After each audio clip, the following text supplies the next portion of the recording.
Meanwhile, you've got DRX from the sideline with his own pushing in, nipping at their heels. They've got to be forced further forward. The nades blank with how closely grouped they are. One right on target would finish them. What are you doing? They drove their own teammates into the barrage of nades. Smile goes down and Team Falcons now looking for the finish. But it was clean from DRX. Now looking to get all their players back up on their feet. We'll see if Team Falcons can finish with not. It's Ralph, Koa, as well as Redux. Either side of the circle. Preliminary grenades going out over towards the hard cover, so you know they're working with no information. Nades in, stepping forward. The feet are on the ground right now. DRX, they saved themselves. Could have been misery in the previous fight. The smorgasbord of mistakes have kept them in it to win it, and Hyun Bin tries to unleash. That's one clean connection back on the round. Koa low on HP. DRX dealing damage right now as the E-limbs are racking up in a position to close it and grab themselves a chicken dinner on the first game with the shots raining true. It's all on Redux. We need to be a clutch from the back line, and that's not going to happen. DRX will take it. Yeah, coming to play here. It's not quite D plus K, but DRX are looking good on the main stage. Very, very nice to see here for them. Team Falcons will take that second place. It's a good position to be in for them, Jackie. It really is. Beautiful start. I mean, hell of a start to the day for Yangon Galacticus, right? Like the E-limbs, absolutely beautiful. You're taking really heads-up fights. You've been able to build up that momentum. For a first game, that's the performance I'd want every time. Yeah, we didn't get the chicken dinner blank, but the blood's pumping, the comms look clean. That matters a lot. No, Ralph doesn't seem to lose that game, but I think that they should be happy. They were working with little to no information there, and they really had to cut it down to the wire, moving out from that blue. They were banking on Vision and DRX actually fighting one another, and it took so long to get involved. But what was that car play, dude? Mate, it just felt so confusing in the moment as well, right? Because you're like, why are you backing your teammate? You've got the intense fight here. What is this plan? Like, where's this going from? The comedy of error that then just unfolded into everyone, obviously, having to be closely grouped. You eat a nade, no spacing, nothing you can do. The difference of one day is just completely removing them from what was otherwise a really great sort of mid-flow of the game. The game was unreal from Vision, and to end in an embarrassing moment like that does feel rough. They still get themselves a lot of points on the back of it, though, Jackie. They really do. They really do. And a lot more action to come. So join us after the break.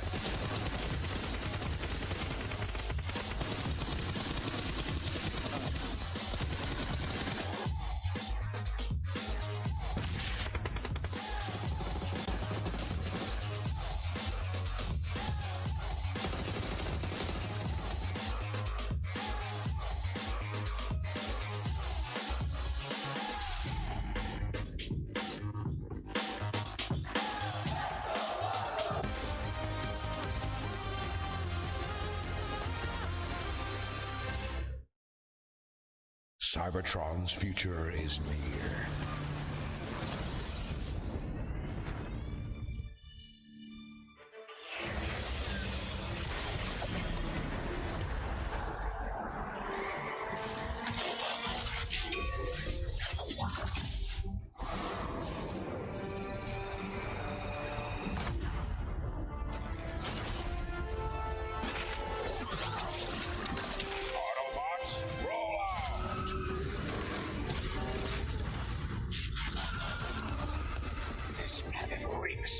Weakness.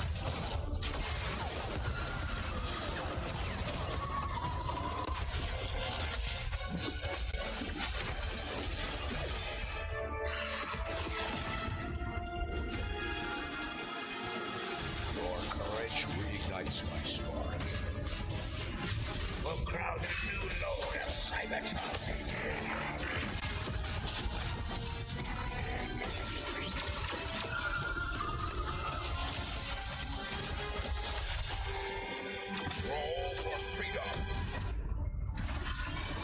Victory for all sentient beings.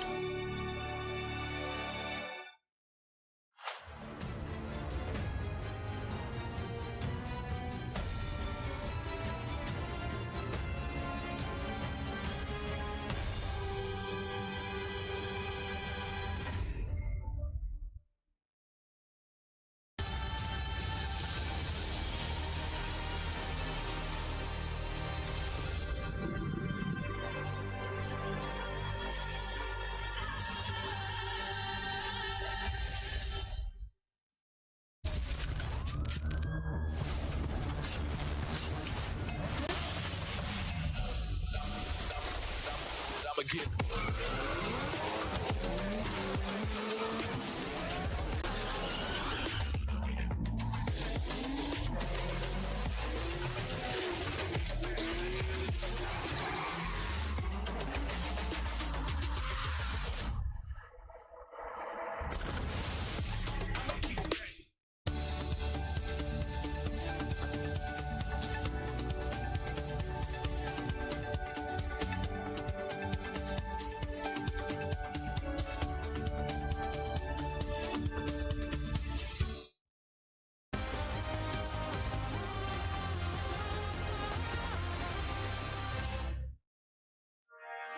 What a first match that we have had here at PMWC at EWC 25.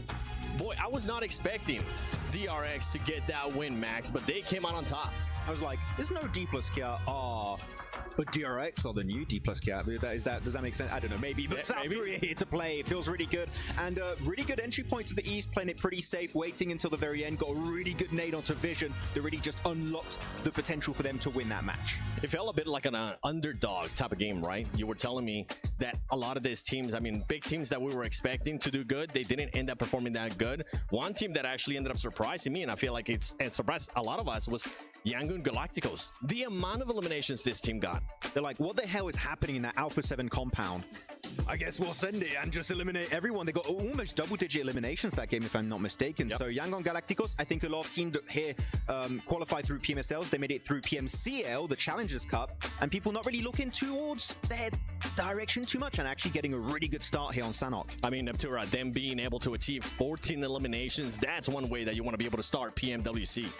That is wild, and I think it really is down to all of those third parties because they were really on top of the ball when it came to actually finding those opportunities to get those eliminations. A lot of them were through those third-party opportunities. They were just like, oh, there's an angle, there's a team fighting, there's an angle, let's get that angle and move on. So really, really good stuff from them. It's nice to see them step up like this. Yeah, I mean, Team Vision here getting themselves a third place with 10 eliminations. Two teams able to get double-digit eliminations alongside Yangon Galacticos, and they had a really good third party onto Hora versus WBG. That fight was just stretched out to its absolute limits. I think it went on for about 5 minutes, if not more. For way too long. Yeah, and they were like, well, this fight is kind of stupid. It's taking this long. So like, we're just gonna roll on in, get those stragglers, get the few points, and after that, get a nice transition to go fight DRX. Yep. Unfortunately, DRX had nades, as we did see, but it was a really good start from Vision that after all of the teams that came out of MENA, I was really not having high expectations for. Yes. That was a massive surprise for all of us. I feel like with Team Vision, the way that they were able to perform here on this first match, something that actually ended up surprising me. I was expecting to have one hot drop. Instead, Max and Neff, we ended up having 2 hot drops. We did. We had 2 of them, and then we had, what was it, Power also with 4 Thrives, that's right. But then we also had Nongshim Red Force and AXTMG, Max. Yep. What a weird one. Weird. Because normally AXTMG, for those who know, looking back at BMPS, they drop Northwest Island. They drop on the mountaintop. I think they might have been scared of a possible flex out of Power and 4 Thrives outside of Heartin. So like, we're just going to give that space away and go for Ruins instead. But Nongshim Red Force dropped there. Like, that is a known fact. And they still try and take it away, which I don't know why, because that's a bit unnecessary, but they win it, so I can't complain too much. I want to pause it, though. Was it on purpose? You think so? Possibly. Now, I have seen many times before, if a team wins a hot drop, that carries momentum in through the rest of the game. They're able to build on top of that and get a lot of eliminations. Sanhok is this team's best map. So for me, I'm like, okay, that's a weird hot drop. That's a weird choice. Was it on purpose? Did they think we can win this against Nongshim? Let's go for it, get that momentum and get some elims for the first game? It's entirely possible. I feel like the reason why we're saying this could be their best map is because they do end up playing it twice at BMPS, so they have a little bit extra experience when it came to that one. Very confident. Now, look, you got a chance to talk to the Falcons coach. I did. And I know you were happy to mention something about this team. I was. Pico. Shout out to him. He was talking to me about the team, and I was like, you know, are you going to play any different? Because, like, you're not playing tomorrow, all of this. And he said, no, we're just going to play normally. We're chill. And I was like, okay.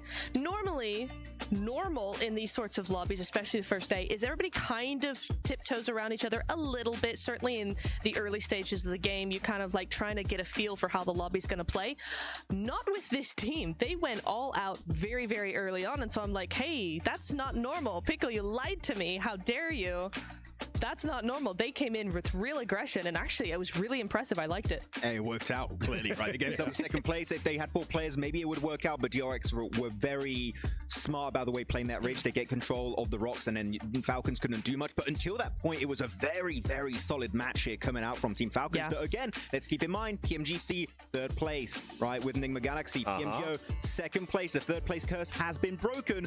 Come on, if they win it here, that would be such a magnificent comeback storyline for them. Just the line is just gonna keep going up for that team. Now, another team that we were expecting them, especially with the circle that we ended up getting, Max, was Alpha 7. We thought that they were gonna be able to do a little bit more, but I know you want to rage on this team because I was also raging watching what happened.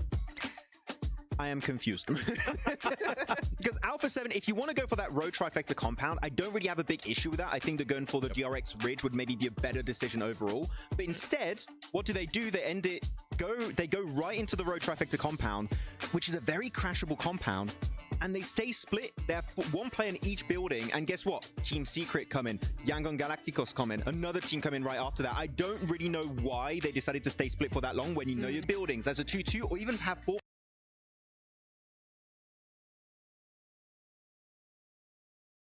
crash. Go into 2 buildings as a 2-2 or even have 4 players in 1 building. I don't care, but you need to be set up for defense because you are not going to hold 4 buildings as a full squad. No, it's a really, really difficult thing. But those buildings are so hard to play anyway. Like, it's so nadeable, so low ground. It's just hard. So it's kind of like you lose whatever you do, really. It was one of those teams that you expected that team to just stay a little bit compact. It didn't end up happening to them. But don't forget that from July 25th to the 27th and August 1st to the 3rd, log into Summon Airdrops and collect 2025 airdrop vouchers to enter prize draws for official merchandise, smartphones, BD partner rewards, permanent in-game items, and more. Every participant is guaranteed to win. Additionally, from July 25th to the 31st, vote for your favorite airdrop partner for a chance to receive special gifts from them. Don't miss this year's airdrop carnival and unbox your surprise. I know I'm gonna be doing it. Max probably has already done it, and Neptura is gonna be doing it too. Now, going back to this game, I mean, one thing that actually ended up surprising me in regards to what you were saying with Falcons is how they were actually able to crash on Fireflux and take control of that southern part. It's crazy, right? I mean, I know Blank and Jackie were talking about it a little bit there, where it's like, you're not usually able to get up there, let alone silently, especially in vehicles. So it's kind of a bit of a miracle they made it up there to begin with. And then what really impressed me was the follow through. They got the 2 initial knocks, but they didn't leave it there. You saw Raouf actually go into the cave, spot that extra player, and get rid of him. And then later on in that Elam feed, we saw them do it again and pick off that final player. So like, they followed through with that fight. They didn't catch, like, fall in the cave itself. Yeah. Oh, was it on purpose? I am the bad catch. Was it on purpose? Maybe. He had an entire backstory in that cave where he got spotted out by Raoul. But it was an interesting fight. Cave is always a little bit weird to fight around. Yeah. But it worked out at the end, and yeah, Falcons able to just maneuver their way through and make it out. It definitely did. Do you think, I know that was the only Sandhawk that we're going to be playing for today, but going into tomorrow, do you think these teams are going to be able to maybe readjust in regards to the hot drops, Max? If you're talking about AXTMG versus Nongshim Red Forces, like that one hot drop, I think that I want to see AXTMG give up on it. I do too. Frank, because even though they won? Yeah, because I mean, because it's a 50-50, right? Yep. If they lost 1 player, guess what? Your chances of making it that far in the game is going to go down drastically. I think you go back to Northwest. Guess what? Camp Alpha is open. No teams dropped there, but we're also going to have different groups now. I think about it, so maybe you'd have to think about it a bit more. It might not be free tomorrow, but the previous drop was fine. Yeah. If you can go there again, just go and play your game. Now, Neptura, for this match, you got a chance to talk about Team Falcons. You got a chance to talk about some of the other teams as well. Is there anything that kind of surprised you from what you saw here happen in the first game? I kind of want to say actually Team Vision in the final phase up against DRX. I thought they could actually win it against DRX. They looked really mobile. They looked really aggressive. They had that momentum going. Just DRX's nades were able to pull through. But actually Team Vision, I was like, okay, nice. A little bit of a step up. I'm going to be looking for them. Yeah, there was one player of DRX, I forgot who it was exactly, but that played very respectfully at one point. They were taking so much damage from Team Vision. He goes back, goes for a first aid, and the moment he comes back up, he gets onto the front line, holds a little bit more space to keep his team safe. Hopefully they don't get fleshed out. Eventually, fleshed out. They could be also, but they don't lose those players. Yeah. He gets in nade range, gets an amazing nade. I think he gets 3 eliminations at the end onto Team Vision, gets everyone confirmed, and then they can just start getting the res, getting full control of the high ground, and even then Falcons, I think they could have won if they pushed it right after that fight, but they had very limited information, which makes it a little bit hard for you to commit to a play when you don't know what is still available on the opposing side. I was really happy, especially when we saw that push on Horror Esports. The way that they were able to just finish that off without losing any players, that's the consistency that I want to continue to see out of that team. Now, as mentioned, Horror, that brings something up there, Max? I was going to talk about Team Vision again, actually. Okay, they go get for it. a knock onto WBG. Yes. They instantly send That was it. so They were nice. so confident, which you know, some teams that maybe are playing for the first time at a global event, they're like, no, WBG? Who the hell is that? We're going to send it regardless. So I love to see a team like that. They're seen as an underdog. Be confident. Yes. That is what you need if you want to go for the trophy. I mean, the crowd is hyped. I'm hyped. I'm glad that we got a chance to see Falcons and kind of like, in a way, some of the top teams as well being able to at least put up some eliminations under here. Now, I want you to give me just a quick name. Going into Erangel, which team are you going to be looking at, Natura? WBG. Ooh, okay, Max. Regnum Karya. Okay. Well, you know what? Let's send it over to Blank and Jackie, and let's see maybe which teams you guys have in mind. Hey, thank you, Seven. I'm excited for this one, man. You know what? It's a spicy question. I'm liking it. He's not only desk hosting, he's cast hosting, he's doing it all. Go on, Blank. Who do you think? Who's going to show up here today? What teams I'm looking at least? I'm kind of looking at Power, to be honest with you, and their drop over towards Yasnaya, right? Yeah. Because there's a potential chance that they drop alongside with Weibo Gaming, and I'd be interested to see how that hot drop happens, because a lot of times, you know, you can comfortably control Yasnaya on both sides. I do wonder if Weibo's going to be a little bit unhappy with a team dropping with them. We'll have to wait and see, because a lot of these drops can change. Also, Team Falcons in PMSL EU, they really struggle with Papada Supermassive actually dropping on top of them in Pachinki. It really hurt their league stage. I'll see if somewhere, because right now Kinotrope could drop on them potentially. But we'll see, because I do think Team Falcons needs that spot on the map to succeed, especially with Erangel being 3 matches a day. No, I'm lucky. I like the setup here. You give some sort of good thought there for some of the storylines, Blank. I think it's in. Yeah, no worries. I got you, homie. But I think it's a good storyline as well in the sense of power, because that is actually literally like a power struggle. If you think about sort of the opening result from the first game there, you do squeeze out 2 points with Easy being able to get the backstab off late onto Influence Rage. But outside of that, that was a hot drop that obviously was a heavy hand straight to the face, right? Another rough outcome here, another rough start. I feel like it compounds so quickly, dude. Day one, hot drop after hot drop. If it all starts to go wrong, you build a very slippery slope for yourselves. So I'd love to see them fix that before we're saying, oh, game 3, it's not looking great. You know what I mean? Yeah, I think for Power as well, the big issue for them is that most of the tournaments that we've seen, internationally, it's always been pretty bad start to squeezing out a qualification right at the end there, or just barely missing out on a qualification. I think that's something that Power just can't afford to have. When we see Power done the best in the past, it's where they get a really clean start, they get out the gate running, and that's when they do very, very well. So I think that kind of momentum buster towards the beginning of the tournament will hurt this team. Yeah, you've got to feed the hot hand a little bit. You know, one thing that I think we noticed a lot last year as well was the difference in the body language from that team. When things are on, like you say, the confidence is there, they're feeling themselves, you see the happiness. When things aren't on, it does take a little bit of a different turn. Al-Haji has this astonishing capability to either look like the angriest guy in the room or the happiest dude on earth. It's interesting. It's definitely interesting. Hopefully we get to see the more happy side of Al-Haji. We want to see Al happy. That's what we want to see. Yeah. That's good. That's good. No, 100%, man. I think that human element of PUBG Mobile is something that sometimes sort of take for granted, right? Especially more so when we're online. You don't get that all the time to see the real sort of emotions for a team. And it really does run through you, especially in this kind of environment, right? Like grand stage, very different, all-encompassing with how you're sort of down in the middle, all of your other opponents around you, the crowd onlooking from all angles. Yeah, the anticipation and pressure can build up quite quickly. If you're just joining us as well, we're getting ready to kick off our second outing of the day here for the PUBG Mobile World Cup, live from Riyadh, Saudi Arabia at the Esports World Cup 2025. First game had some great storylines to it. They broke it down very succinctly on the desk there. We were saying the highlights, well, the ebb and flow of Vision, looking like they had a great control of the early game, good mid portion with the fights they took. Late game though, comedy of errors in that encounter where they sort of shoved themselves into harm's way. Blank, DRX being able to pull the wool over everyone's eyes. Very passive but smart fights. Little backstab, little moments, all building to good map control that resulted in them getting a great chicken dinner. And then of course, Galacticus coming at you like a super villain, just ruining everyone. Blank, eliminations on what was that? Another elimination. It's right. We were stacking them. We were stacking them. We were looking like a wedding cake of eliminations during that game. And I think the thing is that for Yangon Galacticos, when you were looking at them during that match, they were just compounding elimination after elimination. They went up to 7 elims, then it was suddenly 11, then we're finishing on 14. I was like, where are they all coming from? But it's just some very clean sweeps across the board. So for Yandon Galacticos, I do want to see more of that, please. Oh yes, honestly.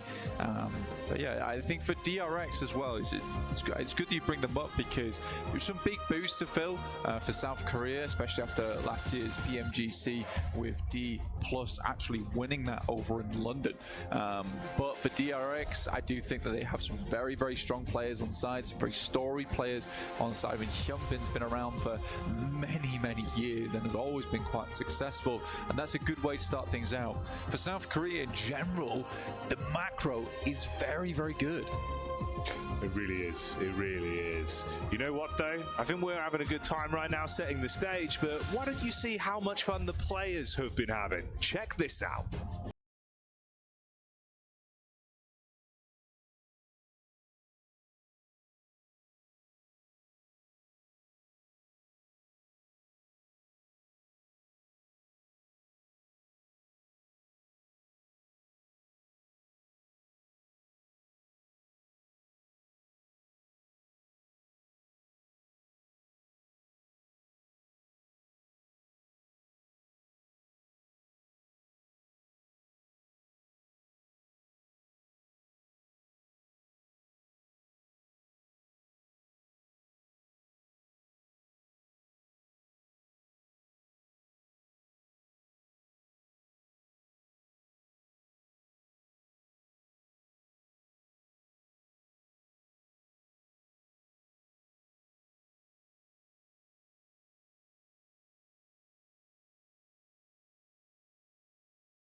Oh yes, as you can see, they've been enjoying themselves thoroughly. Blank winning prizes, showing us the spins with the basketballs, and exploring all that Boulevard City has to offer, it seems. Yeah, I love that, they took Regnum Kaya out, they had a great time, they were on the basketballs, and then they put Team Falcons in the dark room.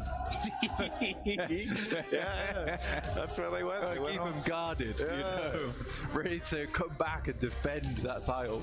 Hey man, there's a lot of fans. There's a lot of fans for them, the Falcons' nest. They had to roost and wait for them all to blow over. It is cool. They've got their own place as well. They can all practice and make sure that they're tipped off and ready to go. And all for the fans that you can see before you. Obviously, a large segment here where everyone's getting riled up. He loves doing I that. like, that's what it's like the Wu-Tang, but it's the Falcons, like Bird. It's interesting. Every time that camera's on him, though, He's going for it. He knows. Whoa, whoa, whoa! Yeah. Camera 1, camera 2, I'm on it. Camera 8, yeah, I've got a Falcon for you. Yeah. If you see him in the distance, he's probably doing it. What noise does a Falcon make, Blank? It's like What's it like glides through the air? Yeah. All right, pretty good. You've owned me there, actually. Obviously, trying to make it. It's pretty accurate. that's it walking. Was that its feet? That was it walking. Pretty good, actually. It's kind of realistic. Yeah. Yeah. Doing my best. Wow. I didn't realize you were such a good Foley artist. Yeah, no, I've got like a tambourine at home, a little snare drum I use as well. Brain stick? Yeah, rain stick's important. Yeah. It was actually me who does a lot of the rain sounds, a lot of the movies. Really? Yeah. Yeah. Well, little known fact, you might not know this. All of the gun sounds in PUBG Mobile, that was you. That's me. That was actually Blank. He did those with his mouth. Like, kind of impressive, really. It is. It's basically all the gun sounds that you hear is me walloping my lips against quite a hard material. Yeah. And then I pitch it right down. Yeah. And then bass boost it. You were saying you could do the DBS live, though, right? That's one you just do normally. Yeah, do the acapella for the DBS. Give me one. Yeah. There you go. That's crazy. Yeah. Wow. It's quite scary. I felt like we'd hot dropped. Yeah. Wow. Look, man. I'm looking to really improve on the S12K at some point. Yeah. Because we're using the silencer on that thing. I quite like how it sounds just bass. Right. Okay. So I think we'll be looking into that one. How did you do the explosive bow? Was that just that takes some time? That one sounded quite That was intense. difficult. I actually had to procure an actual explosive bow. Really? Yeah. I see. Well, that makes far more sense. It was pretty tight timing as well. Yeah, I suppose. They wanted it on a Tuesday. It was a Monday. I had to string the bow myself. God. Yeah. Damn. All right. Well, there you go. That was our new segment we're trying out here. Yeah. Facts with Blank. Yeah. On the basically instead of arrows, I was just using fireworks. Yeah. Yeah. Wow. There you go. So, all right. Brilliant. That's what we've gone for. If you enjoyed that, let us know, of course. Check that out. Yeah, check that out. Some Huzzah. more of this. Huzzah indeed. Of course, just waiting to get underway here with our second game. If you're just tuning in and you're wondering why you've got some developer commentary going on and you're learning about how all the gun sounds are made in PUBG Mobile, well, don't worry. You haven't tuned into the wrong stream. You are in the right place and at absolutely the right time. And I think definitely, Blank, one of the ways I've described this, mate, is it is the right time for everyone but Alpha 7 in that first game. That just felt like it was so uncomfortable. The fights that they were thrown into, trapped in the compound, looking a bit lost, and they do look a bit deflated. I'm going to be honest. I'll put it.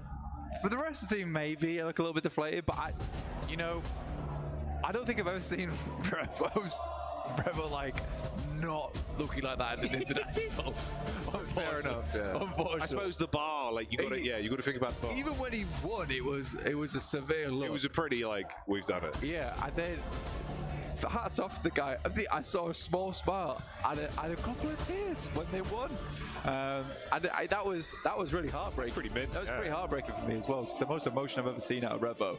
And I was like, damn, this actually does mean a lot to him. It's got through his tough exterior. We got 3 tears out of Revo. Which is a big deal. Yeah, it's mad. You don't really think of tears as individually, but No, you don't. free But for Revo, you know. economy. As soon as that third one formed, I was like, damn, this is big news. He loves it. He's really happy. But yeah, obviously not happy at the minute. We'll see if they can perk themselves up though. It's going to be a bit of a rough day. The thing is that technically they had the right idea of it, of where they wanted to play and why they wanted to play there. I think just a lot of other teams also had the same idea. And then Team Secret coming in later to backstab them is just tough. I think it was more just it's one of those where for a team like that, we know how they can be when they're at their absolute best. So obviously you kind of look at it with a bit of a different microscope, right? You're painting it with a different brush. So it's when you're looking at it with the fight where they set up, yeah, you have the compounded playoff, but some of the missed nades, some of the missed timings on the peaks, it just felt a little bit like it's not hitting instantly. You know, they've not woken up. It's all clicked. They're like, right, boys, we're back. Let's do it again. We could be the 2-time. We could run it back. Hyped up off it. It felt more like, okay, we've got to get into this. Like, wake up today. Let's take it bit by bit. And that's kind of what I was wondering, is how they'd look here specifically. Because I feel like it's a different caliber, right? It is. You've got so much emotion tied to this event. There is a huge amount of emotion tied to this event. And funnily enough, we actually got a little bit of a surprise interview for you with Team Falcons. I'm going to check in with them, see how they're doing coming to this tournament.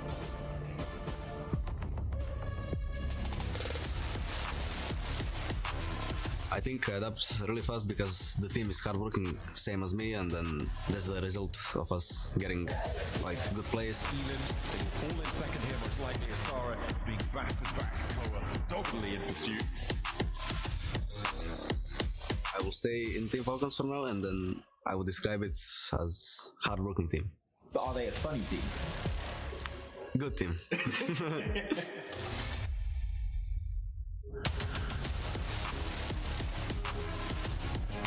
To be honest, I can deal with that easily. I don't have any pressure, even like between the fans or anyone. So I want to be remembered as PMWC champion and MVP. There is a sense of circle there for them.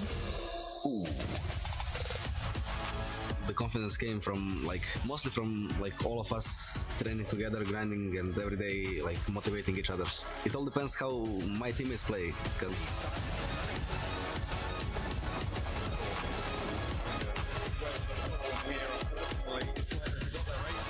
I think the biggest challenge is going to be Alpha 7 on PMWC. Thank you all for following us and for supporting us, and see you on the next tournament.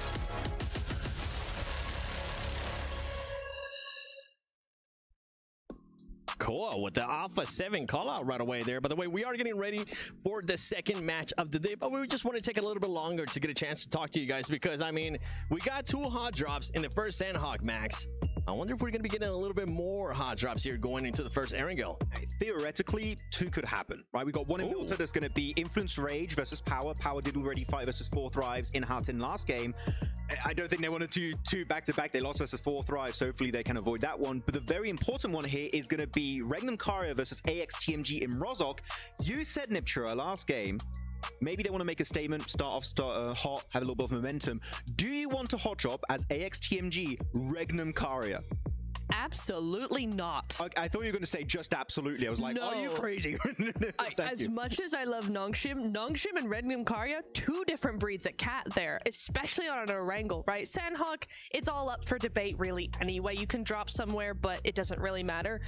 Erangel, these drops have been decided, have been practiced time and time and time again. It's just the map that is the bread and butter. So you better be really confident that you're going to win if you're going to hot drop Regnum Karia on an Erangel. Especially Rozhok. When I think Rozhok, I think Regnum Karia. That is the first team name that comes to mind. So if you're AXTMG, if you want to go there, you better have a game plan in mind, because that is not going to be an easy hot drop like early on Ruins. I mean, if they're going to go for it, we know that they can win a hot drop. They were able to showcase it, but I want to refresh everybody's memory and just take a look at the match ranking from the first Sandhawk, so we see where everybody's currently standing. I mean, DRX coming out hot there with the win, 19 points. Yangon Galacticos, we mentioned it earlier too. Just what a massive surprise for me and Niptura, being able to just collect those 14 eliminations, and then you just keep going down that list.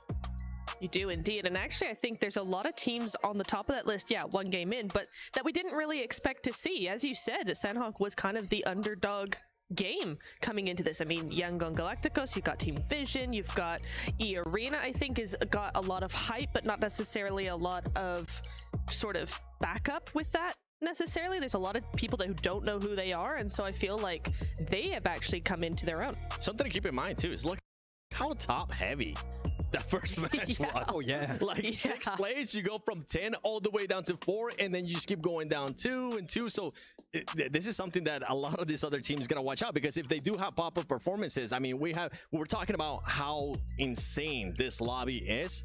it showcases. If teams pop off, they definitely pop off in a massive way. We got so many 0 points. Yo. Don't look at those. Those are the 4 teams not don't look playing at the donuts. today? No, they are playing today. Please, sir, can you spare some points? We would love some at the bottom of the ranking. But it was, as you said, Seven, then very top heavy. Actually, we saw some decent points coming in for Team Secret and E-Arena. I had a very funny chat with all of the SEA talent lineup. And the Indonesian talent, I asked them, do you guys think there's any team from SEA that could win here at PMWC? And they instantly, I'm talking not even a second to think, all said no. They think no. They said E-Arena, maybe they could win, but they said Team Secret no, and the side of Alter Ego no. So that's quite surprising because they have been favorites in the past, but They have. even the local talent said it ain't happening, bro.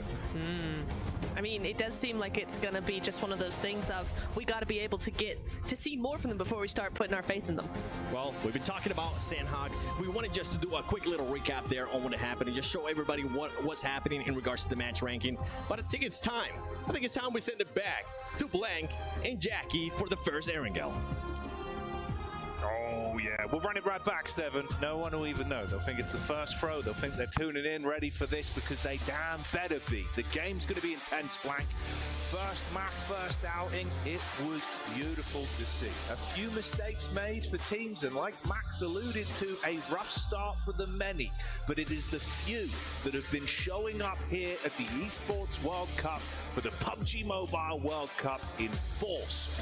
Beautiful eliminations, some great teamwork, but what will we be seeing here? It's exactly what we want to have happen on our stage right now. Over on Erangel, we're going to send it back over to the old classic. That was good, I like that. You did? Yeah. That was decent. I told you, decent Foley-itis. Yeah, man, I got it. Sounds down. But match number 2 out of 18 here right now. This is Group Red versus Yellow. So we'll have the groups shifted up a little bit tomorrow.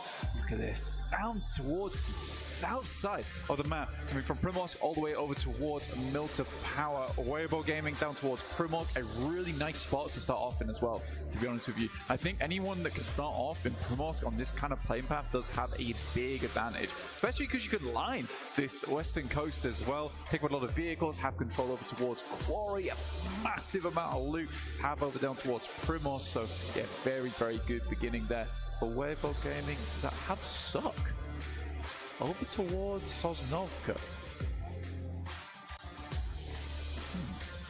Yeah, quite a wide split for the scout, mate. That's a groin splitting split. Yeah, I don't think that. What was his name? Jean-Claude Van Damme? No. Yeah, Was it Van Damme? Yeah, with the jeans, It was Van Damme, wasn't it? yeah. That would be the guy. That's what we're watching here. So. The Van Damme split. Van Damme split, you're not wrong. Oh, okay. So obviously we were alluding to this a little bit. We were setting up the fact that Power could have had a bit of a drop on the Weibo, but it's not what we've seen. Instead, it's Influence, Rage that are here, actually getting a bit of their own back for Easy, who had the flank in the first map, obviously being able to instantly get the damage out. Al-Haji, not ideal. A big man for the team, but not able to deliver on that first encounter. For Dan as well, you have eaten that nade. Ooh. But hey, Dan, just down. And it's unfortunate to see, honestly. I think what typically happens with Aiden is that when Al-Haji goes down, he really struggles. When he's up, he plays kind of the centerpiece to that role where you do need him on the off angle to support Al-Haji when he goes for those pretty insane rollouts. But yeah, now just Ragnar and Easy try and make it happen. Got the doolies. Trying to bait on a peak. Wild spray of bullets, but teamwork's there for the close quarters engagement. It's not ideal. And again, literally the same story, bro. This is the worst outcome, right? Just Easy left alone as the solo, if he even makes it out. But everyone's gunning for him. Want to confirm the full wipe on the squad. Matty Power Gaming going down as effectively the first full knock in both of the maps. Elevated angle over the top. Looking to dive onto him. Will eventually clean up. Took a bit of time to find it, but Easy's gone. You can get the save back onto him there. So Power out. Spat out his chewing gum. I'm so happy about it. Success. That's a successful push. They chew down over towards Power. I'll tell you that right now for Influence Rage. It was fresh, mate. Yeah, I think that honestly on Milter, there was no way that Easy was getting out from there. You're backing it up to where he was. It was just complete open ground. There's a couple of buildings, and they would just isolate his position, located him, targeted him fairly quickly. But it's a quick cleanup over towards Milter as well. It was. Obviously, we were kind of setting this one up with a bit of a breakdown on the split situation there. It's 4 Thrives that would be in the middle of the group reconnecting from that side if you're making the late rotate in from Sosnovka. I am curious to see how we could actually end up playing over the course of this one, because setting up the idea like, oh, a bit of a chance there. You see a power game that can start things off better. Didn't go that way. It wasn't the storyline we got. Again, results them going down first. You've got potential as well. I think the longer these games go on, Blank, the longer the day goes on, potentially even for them. I think this is where we're going to see more and more of that team being able to deliver. So much talent on there, you can tip of everyone's tongue saying that this could be the chance for that side of the region. They start showing up again. So I'm curious if they're showing us a bit of innovation for some of these plays. Yeah, I sort of understand it, where you send Sukat down towards Sosnovka on the eventuality it is the south circle. But even then, like, you could make an efficient rotation across, and maybe it's the case where Suk in that situation just takes some pot shots over towards 4 Thrives as they make their way across the bridge, and then they can group up. But I think that the risk doesn't outweigh the reward here, honestly. It's going to be difficult to get back together. There's potential that Suk can take some vehicles, take a boat back around towards them, but by then you have delayed your rotation by a ton. For Falcons, on the other hand, no hot drop over towards there. Though my main takeaway from this game is because it's such a southern playing path, it doesn't really tell us too much about the drop spots, because these were a lot of backups being used. Yeah, it's fair enough. It's fair enough. It's a good point to keep in mind, obviously, in terms of how it's going to affect things here. Give us some different results over the course of the day with How stressing going into the next match. Like, do we want to drop Yasna? That's what I'm saying, bro. That's the awkward part, because obviously once it kind of is forgivable and it feels a bit rough and you can fix it, the second time it happens, that's when it is instantly like, we're at the halfway point of the day, boys. Like, it's already creeped up on us, you know? How do you fix this? You have to get the screwdriver and kit out, figure out where the loose screw is. I suppose at least the only blessing, like Max was saying, there is a decent gap. If you look towards, obviously, what, 6th upwards, it's not that much of a difference with points, right? So, like, obviously, if you just actually start to build your way back in, everyone else doesn't have a crazy spread, then maybe it's not the end of the world. But the likelihood of that, obviously, has a lot of bells and whistles attached to it. Yeah, and as we know, Jackie, for the group stage we're starting off with, it really isn't that unforgivable to go down too early. We're going to get 8 teams going through towards straight through, and then we have 8 teams going through to the survival stage, battling it out, right? That's what we want to see here. So there is still a lot of chance for our squads to remain in this one for a long, long time. So it will be 16 teams in that survival stage. 8 of our top teams will be heading straight through towards those finals we'll be playing later. So we won't really see any teams or their keys being crushed until after that survival stage. Yeah, you got to wait for the spectacle. Like Barney was teasing, when the iris opens, sparks will be flying. So you won't want to miss that as the action develops here. I was kind of hoping a little bit, actually, we would get a run in between these two of how good Yangon Galacticus looked into the previous matchup with Alpha 7 on the roam over. And it's DRX in the back line, so potential for the rotates in actually being quite spicy when the fights break out.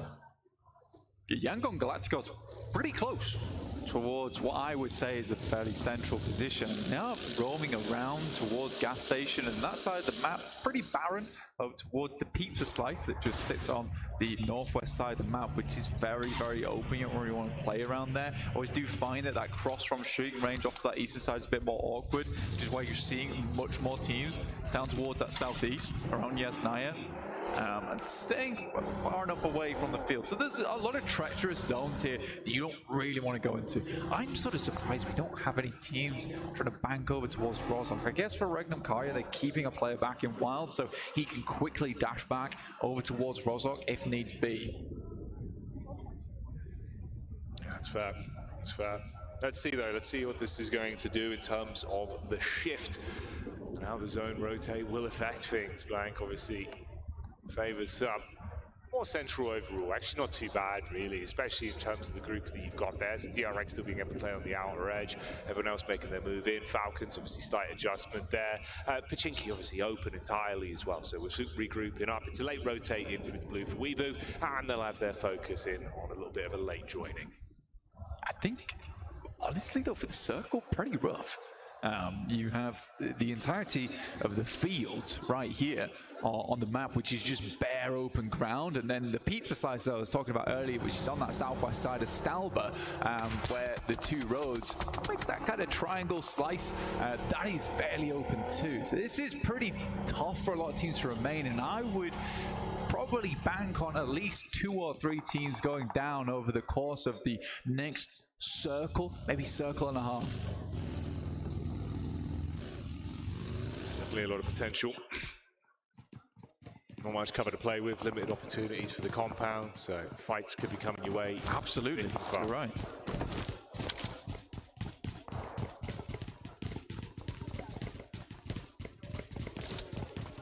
Team Falcons down towards the southwest edge. Like you said, Chinky was free as they left it quite early, but they're going to have to get past school right now. They're over towards apartments. A little bit more difficult to see because we are cramming 15 teams into a small space because they're all avoiding that fielded area. They're trying to take up space around some of the remaining compounds. You have the river that cuts through into the lake.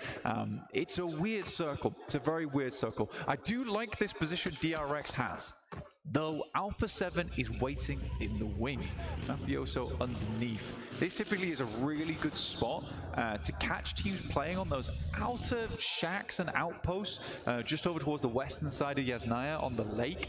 You can control a lot of area from this top side. Now, how will DRX handle Alpha 7 though?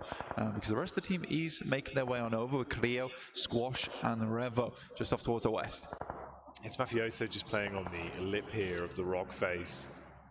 He's had the vehicles approaching, the engine giving that away. Just tucks in, has to play on the off angle realistically. If they peek into him, he seems like he's got a good read on the situation at least, but spacing from the teammates relatively far.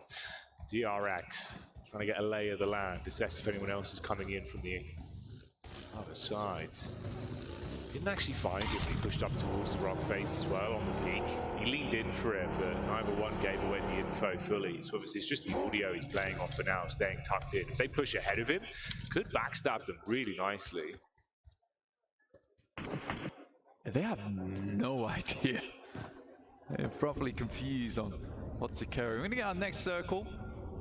And it wasn't as treacherous as I thought it was going to be. This one is going to push a lot of teams away from the fields, at least from Yasnaya, so teams could be happy about that, but it's across the river. Jackie, over towards AX, E-Arena. Weibo's made a good wrap, actually, as well, over towards this north side. They are coming through that open ground, and Alpha 7 could chime in over towards that western side. We'll see how it happens, but Alpha 7 is so focused on taking over towards DRX, but DRX is left. Join now with Alpha 7's POV straight back in, and this is what you were saying, the rotate over there, taking shots from the back line. Squash, we know that he can be talented, and unloading at the minute, snapshots over the top just as they tuck into the compound. A lot of chip damage onto them, yeah, massively so, and you can follow up from it as well. I mean, Order in a horrific position, they just keep finding these knocks. Late game rotate, like it's been nice for them, but it results in this. That's an important knock over towards Yangon. Galacticos coming through from RCB. But Weibo Gaming can get themselves back up. This is a Hail Mary of a play, Jackie, all right? In terms of where they are on the map, it's very, very central. They'll take the Wizard Tower here, which works out nicely. But they need to basically hold this position for the rest of the game. The vehicles are shot to bits. The tires are going to be all popped by the time they get out to them. So Weibo Game is not moving. At least not until the end game. Wow. What are you doing? Mate, he actually made it in. Oh, it couldn't have been better timing on it. Straight Benny Hills out up the stairs, wanting to get himself into the high ground. This is a risky play. No, it's There's no one there to help him. He just goes went down. for it. It's like, we need the high ground. Yeah. We need to play off the high ground. I've got to go. I've got to go. I've got to go. I've got to go. And he did. He did. Yeah. So that was literally a player. I guess the reason they do it is that making that play later, you're going to have 3 or 4 teams looking at you. So this was the only time to do it. Respect the fact that, you know, when it's crunch time, they're ready to play inside the crunch. I mean, like, honestly, they've been kind of subverting expectations already with this match, even if it hasn't been just off the back like, oh, we're seeing some crazy gun skill. They're keeping you guessing a little bit, which at times, thriving in the chaos, can be incredibly beneficial. Seems like non-ship Red Force taking a knock there, though. We've got a bit of a follow-up as well, with AX getting thrown into the fight. Falcons, of course, here, having a whole load of shrapnel thrown towards them. Narvalo is down. Still in a position where he can tuck around the back of the stairs and be saved, at least. Arian trying to just throw out some bullets to keep them guessing. Does he actually want to push up? It's a nice nade over towards where Koa is. He cooked this one perfectly. Chuck it in top. Ooh, it's pretty nice, actually, yeah. I think for AX, they're way more concerned about this next circle. Jackie, the amount of water in this is staggering, only for it to be over towards that southeast side with the fields. Yeah, that's a ridiculous body of water. You think about the limited amount of space you've actually got to play with in the zone because of this. Okay. I mean, this has already been a bit of a cheeky one, Lang.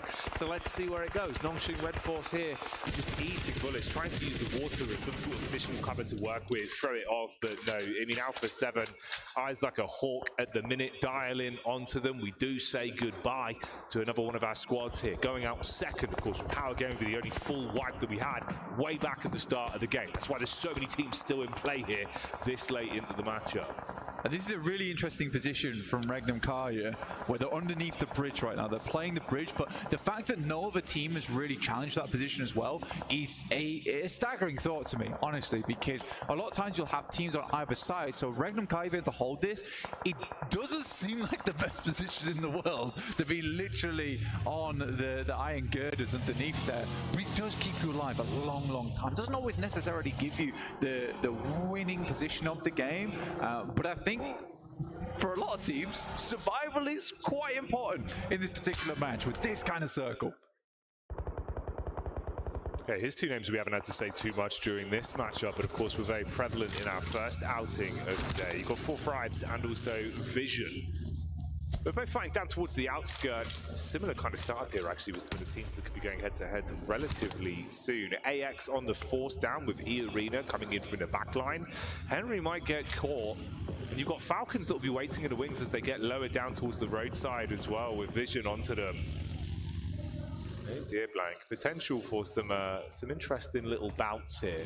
It's a wide spread, though, from the arena. So they've got a lot of a lay of the land onto it. They can try and get a bit of vision onto the backside with DRX and Alpha 7. It can't really afford to play anything too close here for E-Arena, because the space is just absolutely diabolical to play in. IQ, very, very good player. Been playing for a long, long time. Smart guy, hence the name. Looking to lead for Thrives towards a victorious push here versus Vision. They already find some good damage over their way. He's slowing it down. He's running circles around them. Vision realistically just have not had an opportunity to move too much over the course of the past few minutes. We'll come back to that thought as it's DRX. They've got the opening chicken dinner of the day. Now they're just being given an explosive breakfast with Nitro being thrown their way. Nade after nade on top. Weibo as well, still being able to get stuck into the fight from the side as the bullets hit. Hyunbin on the nade back, good for 1, but he's got a full army coming his way. I mean, this is E-Arena, the wall of smokes in front of him, effectively just him left. Everyone else has been taken out, so DRX, if they want to get the back-to-back wins, it would need to be an unbelievable effort just from Hyunbin with an awful lot to get them. Yeah, he's in a bit of a struggle position. Luckily for him, E-Arena is getting walloped from the sidelines. Oh, what a problematic smoke there. Dissipates, and his eyebrows raise and are visible to E-Arena. Falcons somehow make their way in front of AX here, which is nice, and obviously take out their opposition. But what a disgusting circle this is. All lake, all field.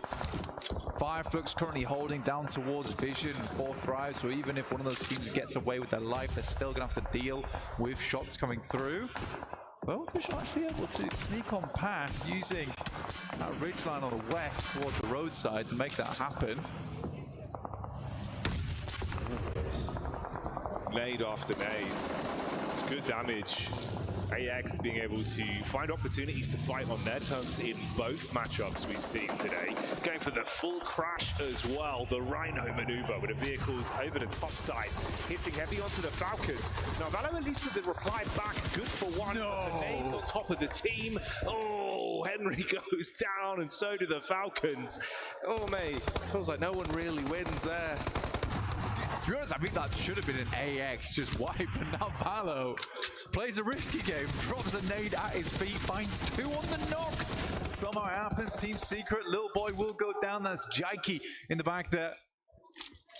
This is Team Secret all the way on the northeast side, going out from Yasnaya. Alpha 7 made a big swim down towards the center of the circle. As we said before, Weibo have just not been able to move all that much. Their vehicles are shot. It is Yangon Galacticos still making this one happen, though they lose Say Cloud. It's nice seeing the energy as well from Team Secret actually into this one. A lot of yelling already from them on the player camps. You can see they're trying to keep themselves fired up. Opportunity to steal away a couple of elite limbs so far. It's put them in a pretty good spot. I mean, you know, Influence Rage, top spot with 6 points, but you're at a close second, still able to build more as well. We've got 4 players alive. Now, off the back of what was a crazy dive in, Order still from a position to find more impact. Team Secret still popping up there and again and again. Regnum Kaya, they've got a lockdown on this western side of the circle. It's such a nice place to be in where you really don't have much competition. They can get involved when they want, playing off from this bridge position. And again, a lot of teams didn't put stock in this, and I don't know why. Regnum Kaya was the only team to make that choice earlier on to pick this one up. And to be honest, it's a bit of a change, honestly, from their usual play. I think that they took their time moving from Grozok a little bit further across towards apartments. A fair few times on these kind of circles, they've been caught out where they move too far and too fast. The circle ends up coming back their way, and then they struggle in the future because of it. And it should have been an easy pickup. Order attempts to make the cross, and that will be one in the pocket of Regnum Kaya. Yeah, the man himself, Silas, on screens, looking to find some impact on this one and build up the elims for him from the position they've got with the cover to play off. Now, Weeboo been taking their time. Feels like they've been, given a bit of plot armor with some of the fights they've survived throughout this map. Maybe that's about to change. It's a good peek in. Loxy lops them up, shuts down one. There's the reposition close into the ridge as well. The rest of the squad not really in a position to attempt to trade, and the angles just don't favour you. You've got covered either on that side with the rock face, you've got vehicles to play off of. Toxic with a quick peek, good headshot there. Yeah, that was nuts from Toshbek. So low though, but you need to get that headshot coming through from the Mini 14. Stake 3Z going down, just Suk remaining, our slightly more unorthodox player coming through from Weibo. Actually on that big split they had earlier on. Alpha 7 do make it across, by the way. They've got a heavy amount of damage, but managed to make it happen. Toshbek looking now, but you can see from staying in this spot for a long, long time, resources aren't looking all that great. Yeah, running low. That's the factor that could come back to bite them the longer this one goes on. I was curious to see if things would keep developing in a good manner for Team Secret as well, as they had a nice little bit of choreography there for a while. They were finding fights where it looked like it was working well. I mean, up to 6 elims, but they've been shot in the back. They do at least still get the knocked player back up, so it's going to be okay to reset from it. That's the last remaining member of E Arena as well, just down towards the coastline there in Joker. Meanwhile, Alpha 7 low here on resources, but can they build back up from forcing out? What are you doing, Carrillo? Oh, mate, what's happening? Naded him. Hey, here's that initial fight from earlier on versus Influence Rage. And Drang just holding it down in that front line. Diego goes down to pop up from Lil Boy. Just holds the angle, apparently. Yeah, I guess so. Kind of setting this one up where it's like, oh, this could be big for them, force them out, take the position off them, get some gear. Nades the back of the face. Love that. But let's see if they can save Revo, get him back in the fight. Meanwhile, they're being collapsed upon those. This is Tora coming in from the top as well, looking to really put the pressure on here. No fear, living up to his name. Nade over the top, burst in air. Tora with the first knock back over. Seems like Silas as well, taking that one straight to the dome. It's a free-pointer. Oh, mate, beautiful work done. We move out in the meantime. Sleep, he has his legs blown out on the nade back over from Alpha 7. If he hits this. It's so close, bro. That second nade was unbelievable, but Forever was able to make his way down and hit the shot. Regnum Kaya will go out there. 6 elims. I think that was a good game from Regnum Kaya, all things said. They just got themselves into a position where couldn't quite figure out a way to remove themselves from it. Again, I don't think the circle favors them at all here. So I do think it was decent. For Creo, yeah, head down focused. Definitely should feel a little bit guilty about what he just did over towards Revo, who was revving up to get a good nade over towards Regnum Kaya earlier. Yeah, I mean, that's the thing. Like you say, if you can at least recover it individually, then it'll be all right. We can forget about the bad times and the possibility of it maybe being better than it should have been. But we'll go from here. You forced out the team underneath, so no one blocking your path. It allows at least a bit of a reset from Hora. A lot invested into that, though. Unfortunately for them, they were hoping it would be way cleaner, right, on the dive in with a third party. You get left with just 2 players. It is going to slow you down. So many nades used as well from them. So back pockets relatively empty, and there's not much to pilfer from what was underneath the bridge. Yeah, this is such a weird circle as well. You do not see this kind of circle for many, many months at a time. It's a very, very odd one. I don't think I've seen the circle end up around here for a long, long, long time.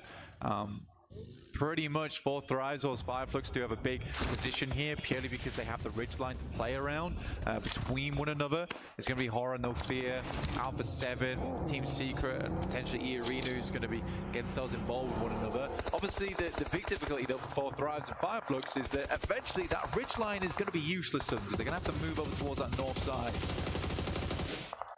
Well, Horror might have just outlived potential expiry date they've had on this one. No Fear, the last to fall, as Revo will get revenge for the damage back over into the previous encounter towards the bridge, and he can save his teammates. You also have 2 of the Alpha 7 squad alive and kicking, trying to play off each other here. Let's see, maybe they can build themselves back in, have a great start into the second game of the day, and show us the reigning champs have a lot of fight left in them. Team Secret though, Blanket, I'm curious to see actually if they could show up on this one. It's been nice from some of the mid-game fights that we saw them taking, and I love how fired up they look. Like instantly into this matchup, they're yelling, they're going for all of the good comms. That's not what you want though. Sideline shot back over, quick trade, headshot onto Revo with a mini 14. It's a nice knock again. They're feeling the pressure from this position. It's bad though. This is the worst time for Revo to be able to find a shot like that. For Alpha 7, they're far into the circle already, but this next one's going to start to push them. And to be honest, in that moment, Team Secret likely wanted to start finding a bit of a foothold in the future. You can see Fireflux here locked into the tiniest ditch available, and the circle is going to continue to push them further inwards. I like the way 4 Thrives is playing this. They've got that lineup, so even if Fireflux are able to send a nade across, they've got way more space to play in, and they are taking advantage of that space as well. So these nades have got to be absolutely sublime from Fireflux. Had a decent amount of them to work with as well, and you can see how they're setting this up. Good comms on it, slightly staggered with the nades going over. Looking to make sure they can commit onto the knock player just a little bit shallow. It's such a substantial distance though. Definitely trying to see if they could force out the 4 Thrives members and punish them. Oh, this could be good. Perfect timing. Wait, peek up, slap back over though, Blank. It's not for free. They're actually able to at least get a quick trade onto him, so good heads-up play.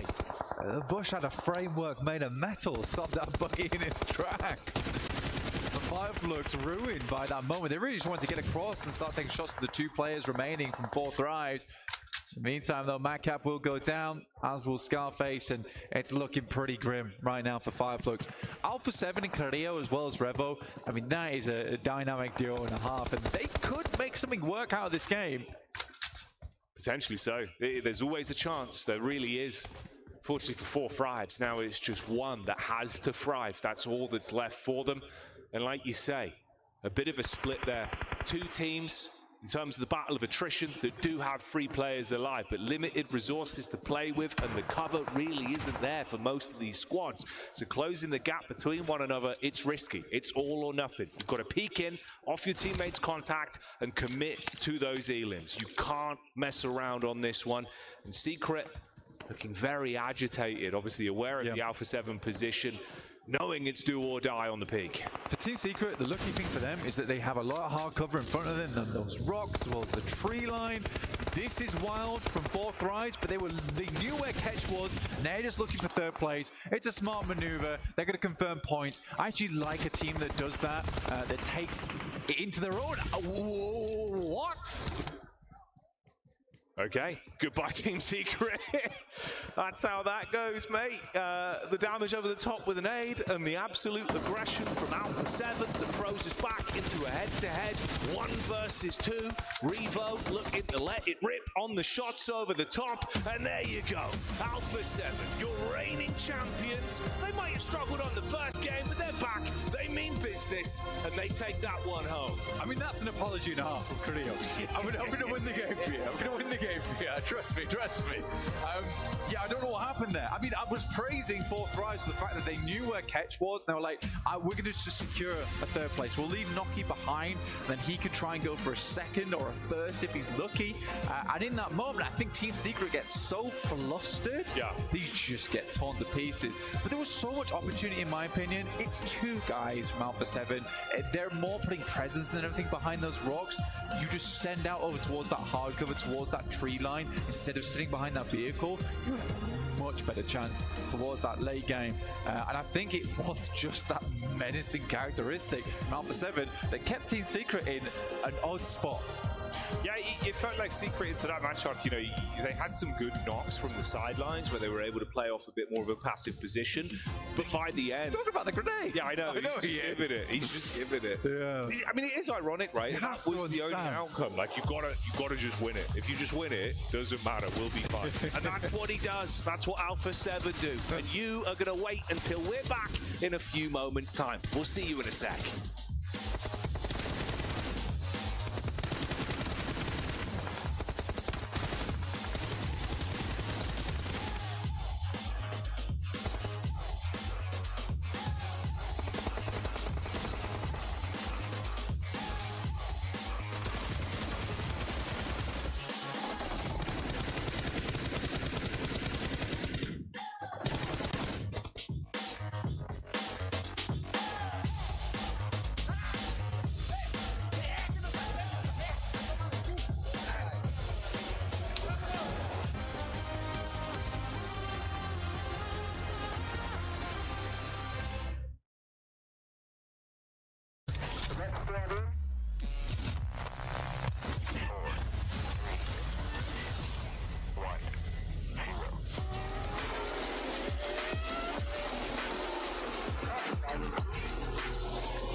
The defending champions making sure they show up in the first day, and boy did they end up showing up in a big way as they were able to clutch up a win here on the first Erangel of the day.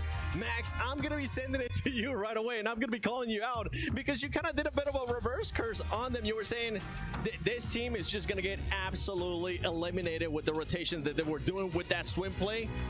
It ended up working out for them, Max. If you guys want to know what I was saying backstage while that game was happening, I was just like, no way Alpha 7 win it. No way Alpha 7 win it. No way? Right? Like, I really thought there's no way in hell that swim across Yasnaya Lake was going to work out because you had Influence Rage still behind them. You still had Arena, and they lost 2 players because of the rotation, but then the best bromance in PUBG Mobile Esports happened in Revo and Carrillo constantly healing each other and just creating space and winning as a duo against full squads. What was that? I got a little bit more. If you didn't think that swim was the right play, right? I felt completely different to that. What do you want to see from that team in regards to different in regards to just that play? You don't want to see them swim, then what do you want to see? So I do like the idea to swim across and get access to that ridge. I think that's a good idea. The timing was a bit off. I would like to see them defend the northern side against E-Arena and Influence, because if they eliminate those 2 teams, maybe they survive as a 4-man team and actually make it to the ridge and have an easier time to get that chicken dinner, maybe even get more eliminations. So I think that clearing the backside was lacking here and could have made that play even easier to execute. Yeah, I think so as well, but we did have WBG as well in the back there, which added problems to any of the rotations. I mean, it was kind of the lesser of 2 evils, really, because WBG, A7 had a really good position in the beginning of that kind of late phase. That compound was phenomenal for them, controlled a lot of that northern ground. WBG coming in, they were like, not on our watch, you're not. But actually, with A7 swimming across, WBG were actually able to turn the tide and go, actually, not on our watch. Yeah. We're going to take you out. So it was a little bit of a back and forth there. One thing that ended up helping out Alpha 7 was that Regnum Karia was there in a way to stop any WBG push. And I feel like that was the turning point. And then on top of that, Max, or Neptura, we did end up seeing a bit of a third party by Hora Esports, which we weren't too happy about. It's a little overextending, wasn't it? They went, oh, we have an opportunity, go for it. Wait, no, nades, help. I do like the idea of third partying, but you got such an open, flat terrain between their position of Regnum and their own little gas station that you can just play it very passive, wait for them to push out and just nade it, Molotov the position. I don't really care how you want to do it. I think you want to hold that spot to then go fight into 4th rise. But looking at the match rankings here, 20-point bomb here, dropped by Alpha 7 here on their second match on the Wrangle. Really good game, and again, as a duo here. So doing a statement at the very start of the tournament. Another team too. 4 Thrives Esports, one of the dark horses, at least for me. 15 points, and 9 of those coming in from eliminations. It's really nice to see. I think we've seen actually a really good game for them. I liked the position because typically we see them do a lot of third party. Certainly in Sandhawk, the name of the game for them was that third party initiative. But here they actually played it as a 4-man squad in a field, playing for position, playing the position in zone as well. And I think it was actually really nice difference to see from them. We've seen a lot of Pakistani teams making globals like I8, now we've got 4 Thrives. Do we all agree that this is the best chance we have of a Pakistani team winning a global? Because this team is looking amazing. 100%. I fully agree. I think we're also seeing one of the best players ever from Pakistan in Falak. Oh, yeah. The 1-second nade specialist, you know, he's been having some great times at KMSL CSA. They're going on to the second page. DRX not quite able to follow through with their initial chicken dinner over on Stanok and getting 0 point the bubble here on a Wrangle. That's not good. There towards the second page, one team that didn't get any placement points but did end up getting some elimination points. AXTMG. Yes, they did. I actually really liked how they played that against Falcons. The initial fight over onto Falcons in the guard tower, they tried it, saw that it wasn't going to go through, and they went, okay, cool, we're going to back off. Awesome, love that. Then Falcons actually took a position that was down on under a ridge a little bit. And I think it was really interesting that AXTMG actually took that and went, we're going to approach this as a third party. They did not full send. They didn't do anything. They used the ridge to scout around, to kind of run around the ridge, throw some nades. Once they got like a double knock, then they just full sent in. That is more like a third party play than an actual 4v4 confrontation. So I thought that was actually really interesting because that is AXTMG's strength. And then no survivors. And then no Only cars survivors. remain in that like wasteland of that fight. But I think actually there was another option available for AX teams. I wish they would have opened up their third eye for a second and just like saw that option, which is maybe third-partying Vision versus Four Thrives in the southern side could have been a decent play. You go onto that bridge east of Rozhok, play it passive. You don't have to fight Falcons because guess what? Even if they do win versus Falcons, later on you're gonna have to cross Regnum Karya and WBG and Horror. So I think it would have been a good fight to claim a position at that point. Before the chicken dinner, no way was going to happen after a big fight versus Falcons in that specific spot.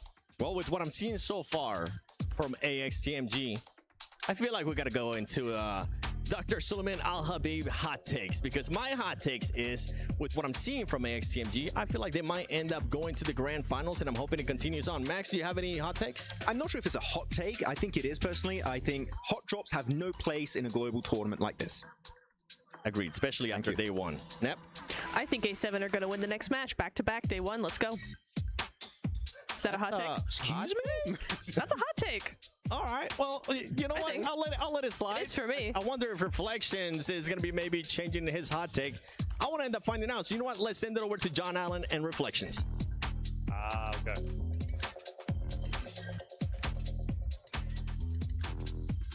And welcome, ladies and gentlemen, to the Kadia Esports Arena. Things are kicking off quite nicely when it comes to PMWC. Alpha 7 coming off a tremendous win. We got to be watching out for them, the returning champions. But since we're 2 maps deep, I think it's now a perfect time to do our Dr. Suleiman Al Habib's hot take, because things are starting to get spicy. I'm Taylor Reflections Noble, joined by John. And what are we seeing so far, man? Because Alpha 7, that win was huge. That was absolutely brilliant. 2 players against so many full force squads. They held their nerve when it mattered most, and they came out on top. Let's get into these hot takes, though, all right? And I'm going to kick things off nice and strong. Maxman is going to say Team Spirit instead of Team Secret at least 10 times today. Guaranteed. That TS abbreviation, that's tricky. It is tricky. That's why we're casters. He's not. I do question, though, why is Maxman getting so much hate? He was tied up, thrown on the couch before the pre-show, and then now you are also bullying him yourself. What's going on, man? Hey, look, the man needs to stay humble, otherwise he'll predict teams more and more, and we all know that we do not want that to happen. Humility. I think we all could use a little bit of humility. Alpha 7, though, I was actually coming out the gates before that win. I was going to say my hot take was they're not making it, or they're going to the survival stage. They're not just going all the way through to the finals. I got to change that. So now I'm going with Revo. I think he's going to get 50 eliminations, but can he surpass it? We'll find out. Let's head back over to the casters. Hello guys, we're back. You know what my hot take is that we're all really uncreative, and I agree with Reflections. We've got to stop bullying Max. Here's my hot take. I love Maxman so much. That's such a cold take. Everyone knows you love Maxman. Yeah, but you know, what else am I going to say? You're freezing right now. You're freezing cold. Look, I just want Max to know. You're -5. Max, you're amazing. All right, Stop this it. is specifically for you, Max. I'm talking Stop to you fanboying right now. He's so cool, though. The style, the grace, the way that he fills up the place when he walks in the building. Maxman, king of the nades, Maxman. But you know what? Let's talk about another team that delivers almost at the same caliber of Maxman. Alpha 7, that was a hell of a comeback from them. It was a good show up. Yeah. Man.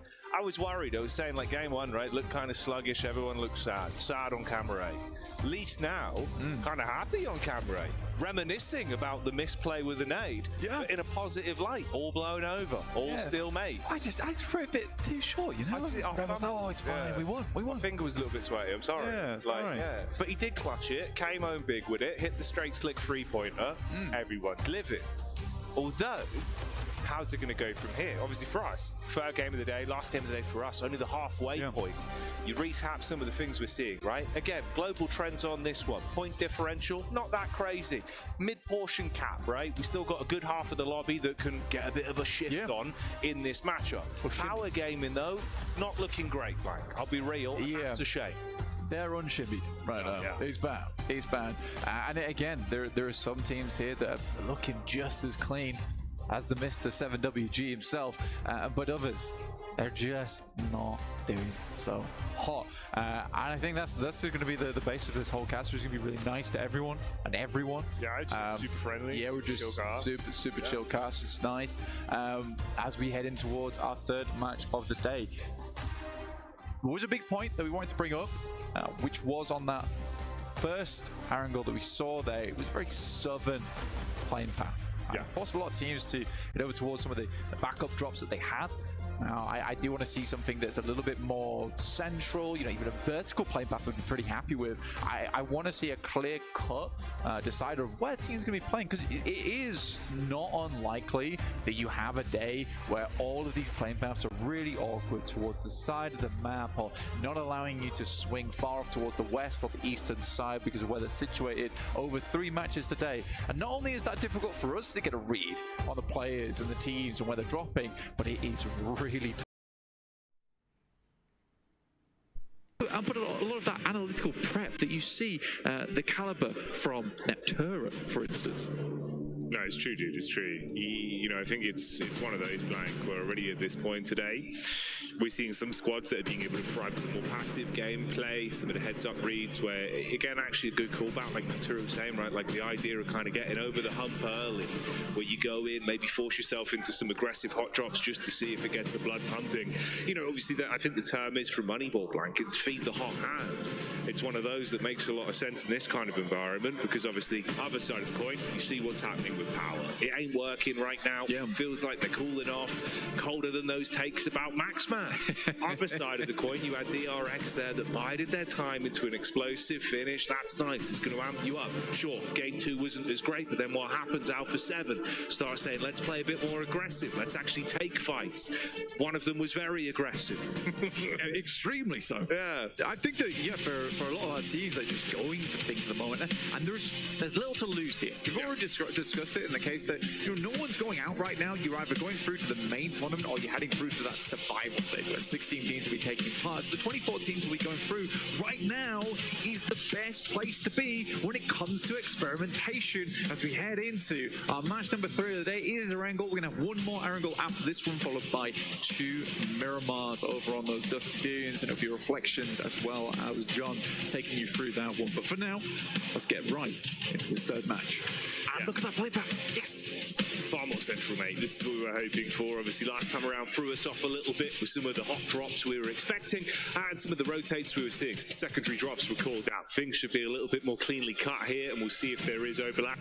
In a weird way, again, it does actually kind of scare me if we do see Power going for the potential play that we could expect here with the hard drop.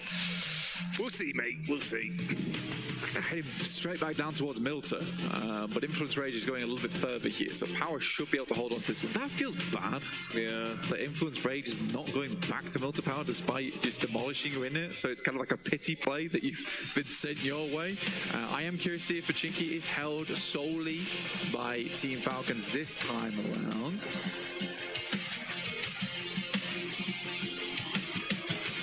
By the fact, again, actually, we do get sort of the distance there from Team Secret, but do seem to be playing this far slower wick of the game. Let it burn late into the night, you know, don't want that one to burn quickly. Yeah. Although I will say the problem was the minute they were actually thrown a bit of a broader sword, it was panic stations. That's where it went wrong. Well, there was no parries. No. There was absolutely no parries involved there at all. Even the dodge roll looks sluggish on the side of Team Secret. Heading on towards the Popker as well, and I do have something to say about the Popker, is that although decent position, it's all right. You do actually see a lot of pro teams these days like moving away from the Popker as a spot. If you can get somewhere further in towards the circle and comfortably play towards that, you take that. Even if that means holding over towards one of the west or eastern side of Yasnaya, that's fine. But yeah, we'll see how teams play this now. It is a pretty packed map already, but I think that Team Secret, after seeing that, playing in the Popker means you have to push through a lot of teams just to get towards the initial circles, and those initial circles are over towards the southwest side. It cuts a lot of Sosnovka in, which is a bit of an awkward one, where you're not sure if you'd be heading across or not. It would be cool to see a Sosnovka this early into the tournament, though, Jackie. Fun, man. It'd be nice if we actually do get it thrown into the mix. I do love these wide splits. Sorry, just a highlight there. I know, obviously, map feed-wise, just looking at how Weibo are going to be able to rotate on this one. Nowhere near as drastic. Backline of the DRX late. But anyway, we'll focus up with what's happening here. You've initially got the POV of Alpha 7. Alpha 7, for those of you tuning in, of course, I'm sure you're aware, they are currently the crown holders, the kings themselves, who took the trophy last year in a rousing affair. Some incredible plays. Back-to-back games where they were popping popping off. And really, it was a bit of a nail-biter towards the end of last year, Blank. You know, you're thinking sort of them and Reject, like who's going to take it, which region's going to show up. Coming into this one, I was a bit worried with the result in the first game. Glad to see a massive show up, even with it just being a duo that had to get so much done. Some diligent PUBG Mobile shown from them the previous outing. How's the rest of the day going to go, though? Will Neptura's hot take become a reality? A back-to-back chicken dinner for them would instantly be the landslide of, all right, maybe it is going to happen again. Like, that's the sort of hype you want on a day one. I think for Alpha 7 in particular, they're a team that really, when that momentum starts getting rolling, it's hard to stop them. They're very much like an avalanche in that respect. It's hard to deal with that, and if you're not careful, you are going to get covered and buried underneath the snow. Alpha 7 is going to be bringing down upon you. So I think that for Alpha 7, getting that win there, especially where it mends that relationship between Cleo and Rebel very early on, that could have been difficult for them. But that makes you feel really good, you know, because instantly, instead of having what would have been a little bit of an annoyance, right? It's a bit frustrating. Now you have a bit more of that brotherly bond once again been stricken there in that map, which is cool. It's very cool to see. And I think that would help them. And I don't think Neptune is far off from the mark. I do think for Alpha 7, this game could easily be a good one. No, absolutely. Even though she was smirking while she said it, the point does really reign true and could certainly have a lot of credence. And you're right, bro. You know, not cutting the cheese with the chalk. I think absolutely it's one of those where you would have been fuming with each other had you gone down off the back of that nade with two key players as well, right? Being angry. You want it, and like you say, it's brotherly love. Everyone's having a good time. The boys are back in town. DRX, they were in town for a second there, but one of them has instantly been shut down. You've got the drive-in from Falcons that have spotted a weakened target. Solo and isolated. Blessing from that, you do grab another vehicle off the back and get the 1 point. Yeah, unfortunately, DRX went to town. You know, it's like a boys' night out. You're going to lose one of them eventually. Where's he gone? You find him at home later. Yeah, so I actually never came out. I was at home the whole time. Sorry, guys. Stayed in the plane. The DRX down to just 3 players there. They had a good start to the day, but if you look at that, 19 points, that's all the points they earned there on Sandpot. True. They earned nothing on that last game, and I think that for Arangel, it's a very important map to be able to perform on, so I'd be very unhappy to see them go to Arangels with nothing to show for it. The Falcons, though, we were talking about earlier, you were talking about feeding the hot hand. I like what the Falcons are doing. I do worry a lot of times about the Falcons in terms of their more passive gameplay. I think that there are definitely moments where I think Redox and Narvalo certainly need to take a leaf out of Koa's book and just be a bit more aggressive. And it's funny that one of those passive players on this team, historically at least, Ralph is one of the players who I think has been the most influenced by Koa's gameplay. So yeah, I think that that's what I'd like to see from that team, especially here where they have the ability to experiment a lot. But it's nice to see them having just continued success. Yeah, it's hard as well because it's a double-edged sword when you have such a really infused fan base like Falcons do, especially when we're here, right? Like we're in Riyadh, we're in Saudi Arabia, and you can see the excitement that's going on there. Everyone's cheering after they get an elim, after they make a play. Yeah. That goes both ways. If suddenly everyone goes quiet, you notice it, and you know it's for you four alone. Dude, even in PMSL EU over towards Turkey side, right? When they were playing there, they looked stressed on their bad games. All eyes on you, bro. They look stressed on their good games. And I think that there is a lot of riding on. There's a lot of riding on here. I think personally, if they can at least get to the top 8 after this group stage, I think they'll feel so much more confident. Just going straight through to the finals there and not having to deal with it, that will be the ideal scenario. I mean, even if you think about just the fact we were saying like, oh, everyone is literally forced to stare at Alpha 7 on a pedestal, on a plinth, literally in the arena. They were called out by name. They were there. Everyone else sees Falcons as well, separated from the rest of the squad. It makes you kind of have that animosity of, we should take them down. We should make sure, you know, that extra oomph on the other teams where some people thrive on that. Like those little elements come into your mental game. It affects how you play PUBG Mobile. Suddenly it starts to change a little bit. You see those targeted fights. It gets spicy. This is more of a story we'll develop over the course of the event. We'll see how that starts to ebb and flow. But it's just something to have in the back of your minds for the viewers at home. Weibo, I think it's been, I'd say, nice, at least in terms of the way they have been playing to their strengths. They've had some really crazy dives, crazy crazy rotations. Yeah. But they've made it work, so I can't fault it too much. It's obviously just not been the best in terms of converting it into actual placements or eliminations.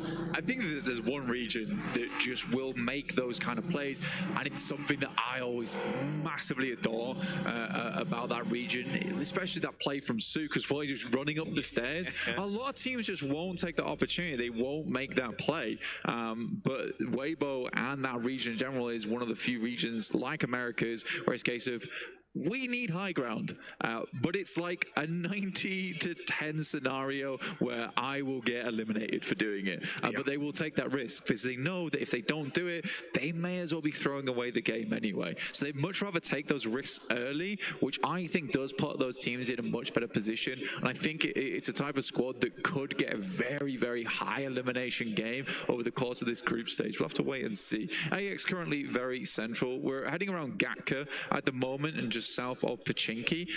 It's a bit more flat around this area. There is fielded area 2. You don't really want to hitting down towards very pier because you're cutting yourself off the sight lines.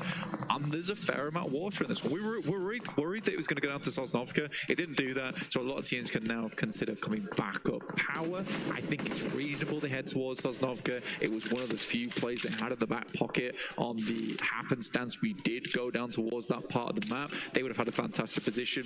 Now they've got to figure out how to get across. Yeah, something to potentially keep your right eye on, or your left eyes on this side. We can touch on Horror a little bit as well. I think, again, it's one of those where they had some unfortunate encounters, like No Fear, in terms of the timing and the setup he had, it was really good cooking with the nades. You could see, like, he had his understanding down to a T, mechanics were nice.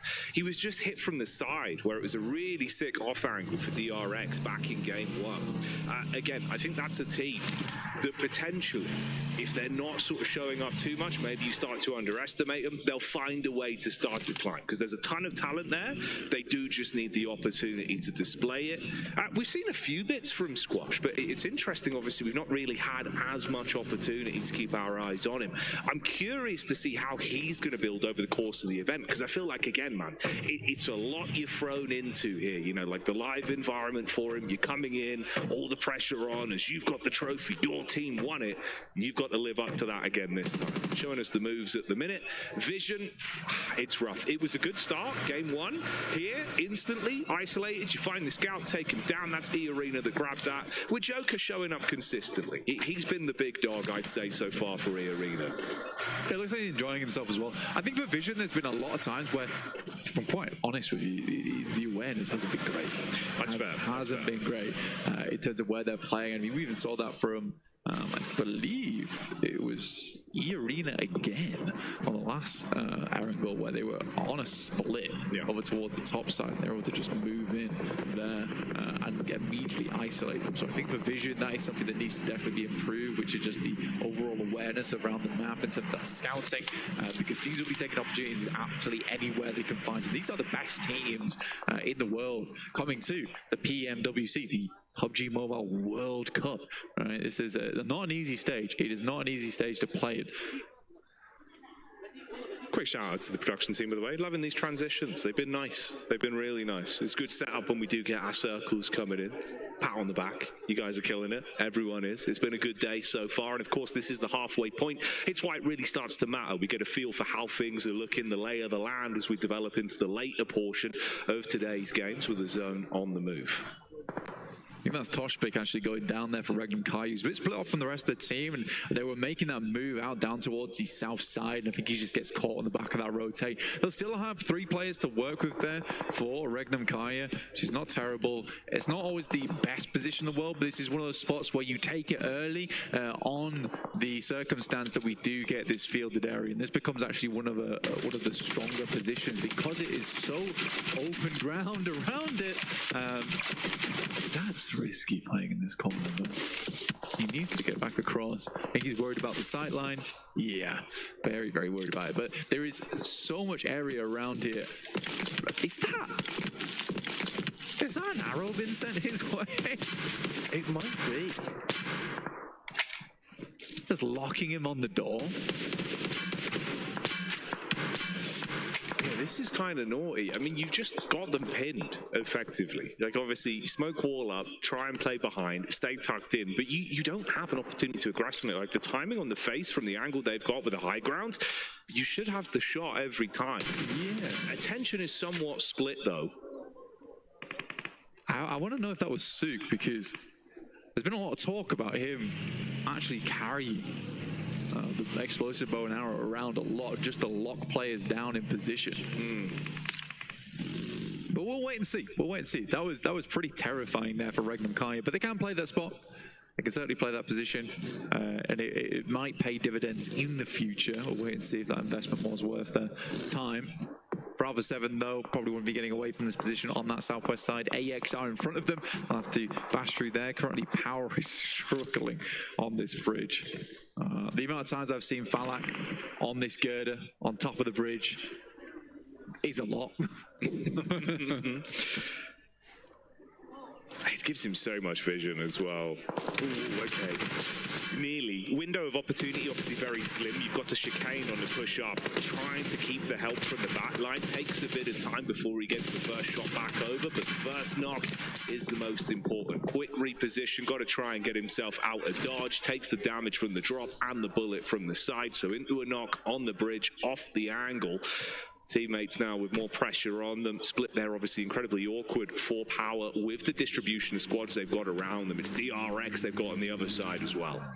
I'm just not sure what Power is thinking on this one, if I'm perfectly honest with him, where playing on this edge, it's so tough. Yeah, they're getting eliminations here and there, but slowly but surely they are going down.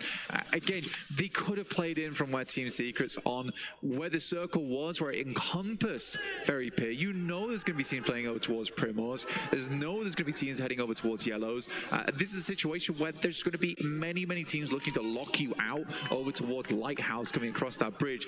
It's just an unreasonable decision, in my opinion, where they could have played it slow on the eastern side of the map. The only other thing I can think of, and I mentioned it earlier, is just that they were hoping, gambling for a Sosnovka finish. They would have been the first there, but I don't know, man. I don't know.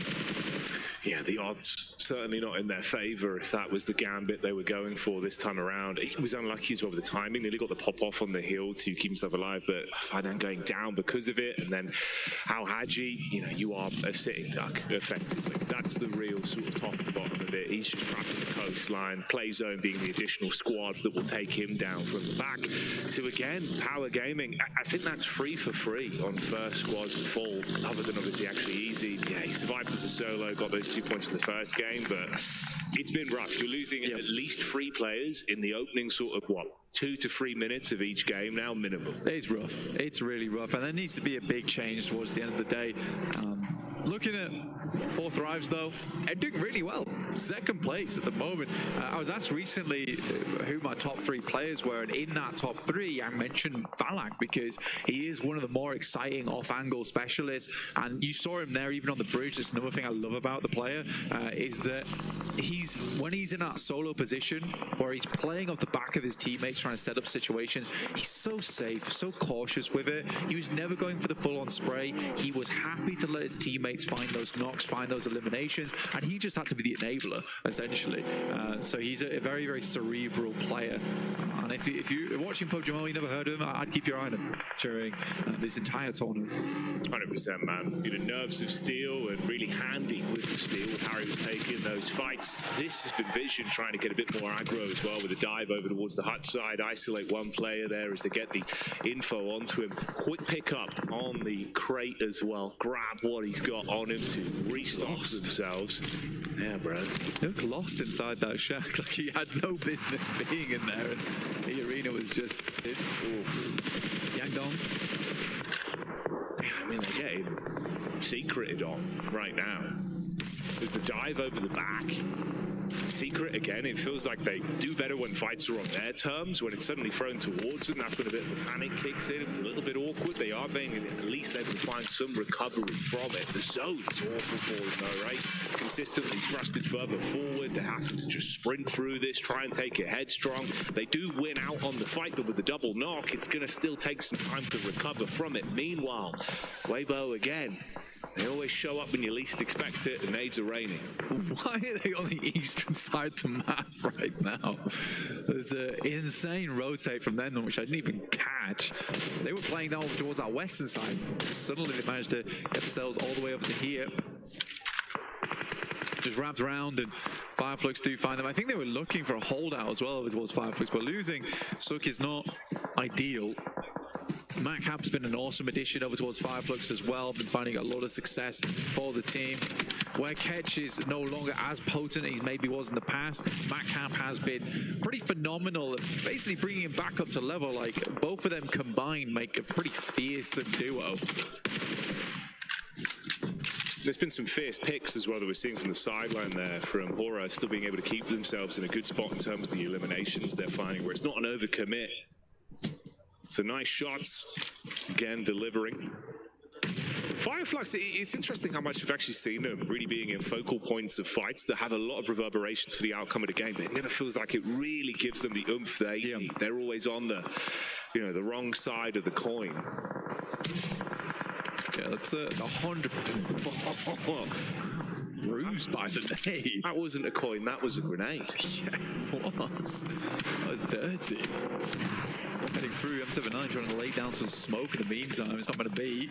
Solus does hit the deck though.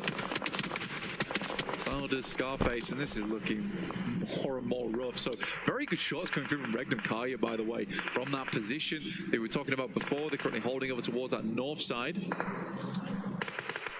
Shame for Secret as well. If Team Secret were looking to build and compound off the points they were able to accumulate into game 2, it's not really going to work out as well for them here. You go down relatively early, third squad to exit stage left. They did a massive cool-off as well over on the side of Yangon Galacticus, considering how impactful they were with that opening game. But let's dial in here with Alpha 7. Mafioso, clean connection over the top side. Wow. AX giving as good as they get. And fair play to them. It's actually been impressive how good they've looked in terms of the amount of pressure that must be on this squad. You've got to deliver. Full commit on this. Push up with the DBS. Oh, it's clean for the first, but the bite back with the moves. Ravo starting to really bring the heat towards them. You've got nades running in from the side as well. Alpha 7 with a lot of targets on them. Ravo canonically touted as the best shotgun player in the entire world. Hard to deal with him when he's flying through the air, gliding on the back of those wings. The DBS only taking shots over towards you. It's 4 thrives to backstab, and Alpha 7 was stuck between a rock and a hard place there. Noki once again playing anchor down towards that south side. I think honestly 4 thrives have a very, very good position here in the circle. And Balak with 4 elims so far during this game. I do think they have a good chance here, and now taking away first place spot. Nepturo unfortunately mistaken on that call, but this is a big push coming through from Horror. And where is Silas? Where is he indeed? Horror as well, just getting away with absolute liberties at the minute. They're going for some big commits. They're actually completely flipping it on its head of saying, oh, you're kind of playing this passive game where then you suddenly throw the heat up. The tempo control's really good for them. They're keeping the other squads guessing. Been great fights. They're starting to find themselves opportunities for eliminations. And again, like you were saying, as much as this is great for 4 thrives, you've already been able to build up some points. Rest of the squads that in the overall rankings for the day, they're all gone. Anyone else that actually accumulated a nice amount have already been taken out. You can see it's the bottom end that is still alive with the overall points here.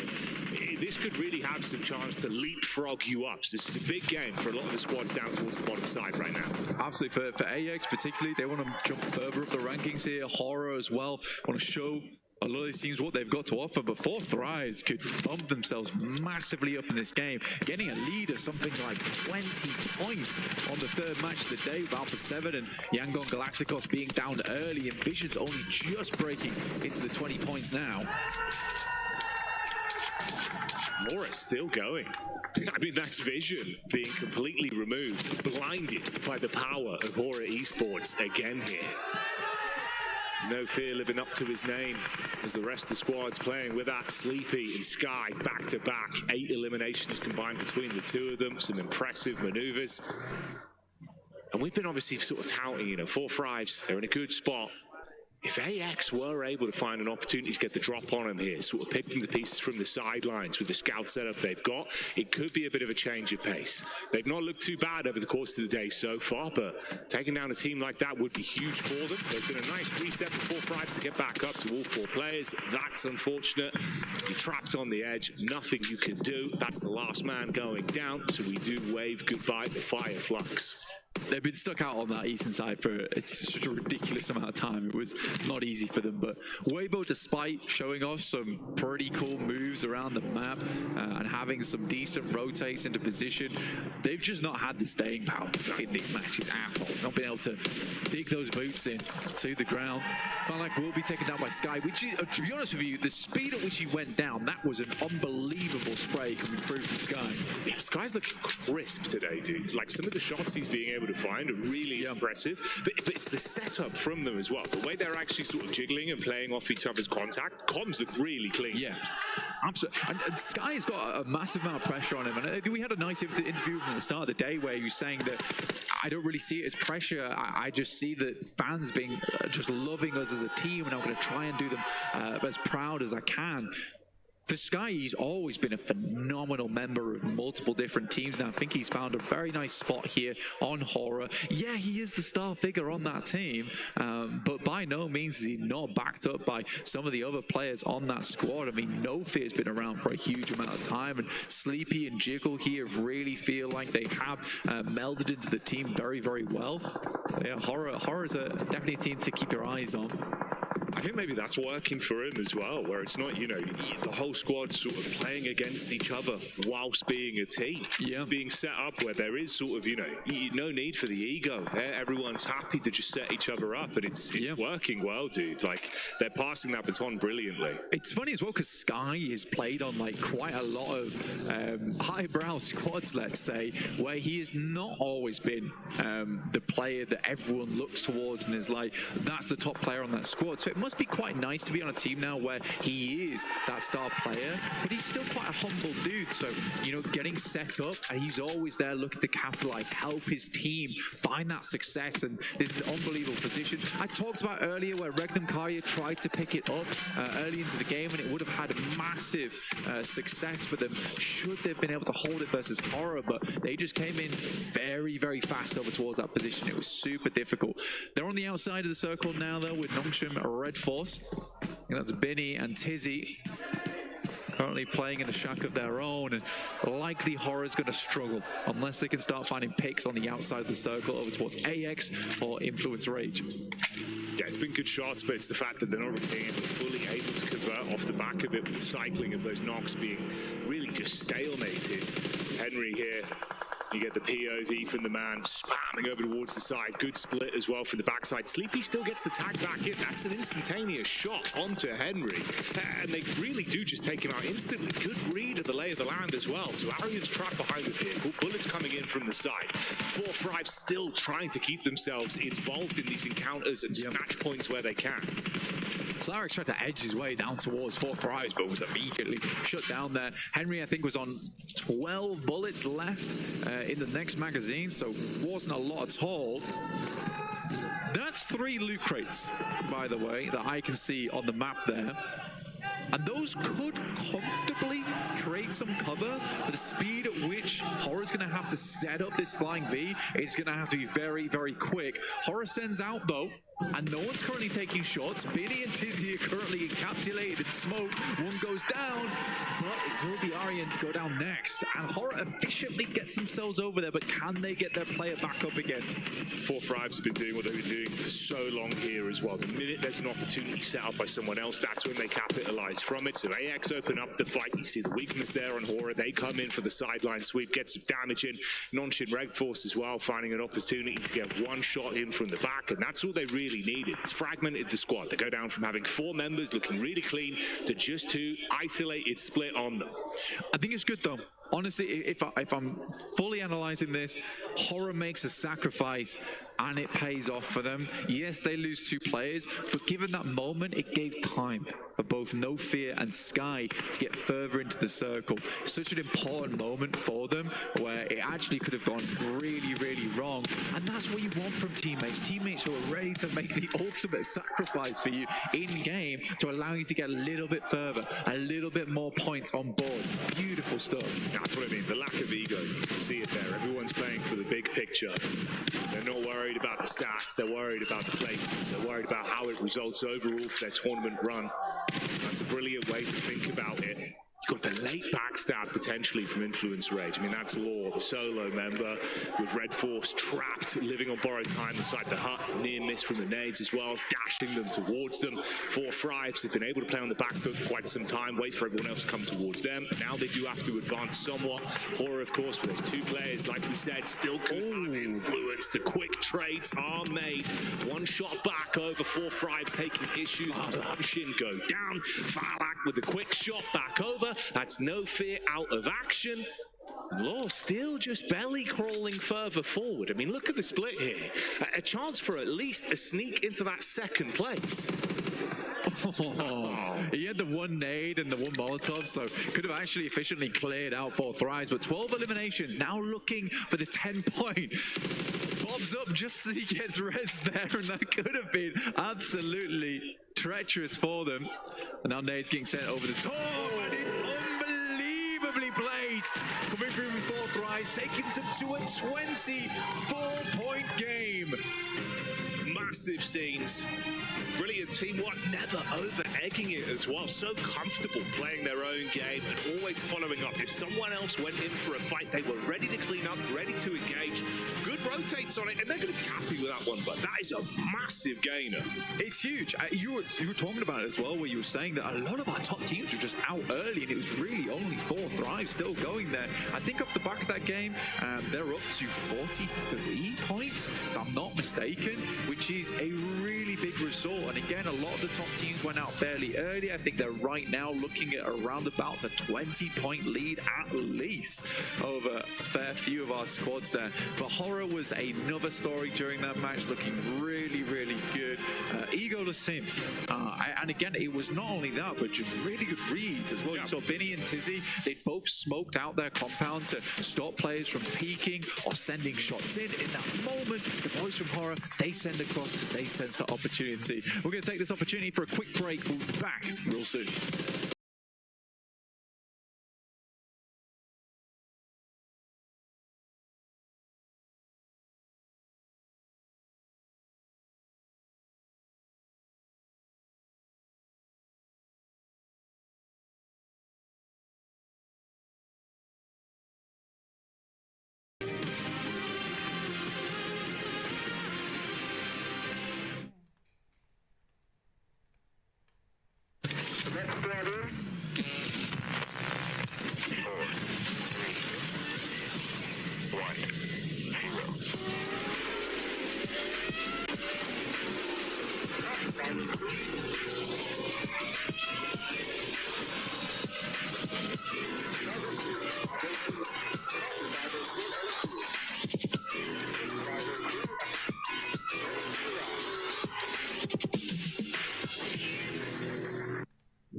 Pulsar Legionnaire available now.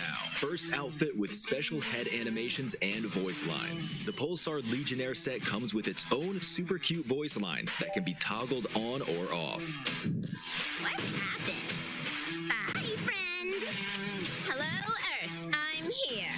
It also features the upgradable Hyperion ship DSR. And Jet Reaver glider with special animations. Experience parachuting like never before. That's not all. Even more rewards await. Event period, July 25th, 2025 through August 26th, 2025. What are you waiting for? Get the new guild set now.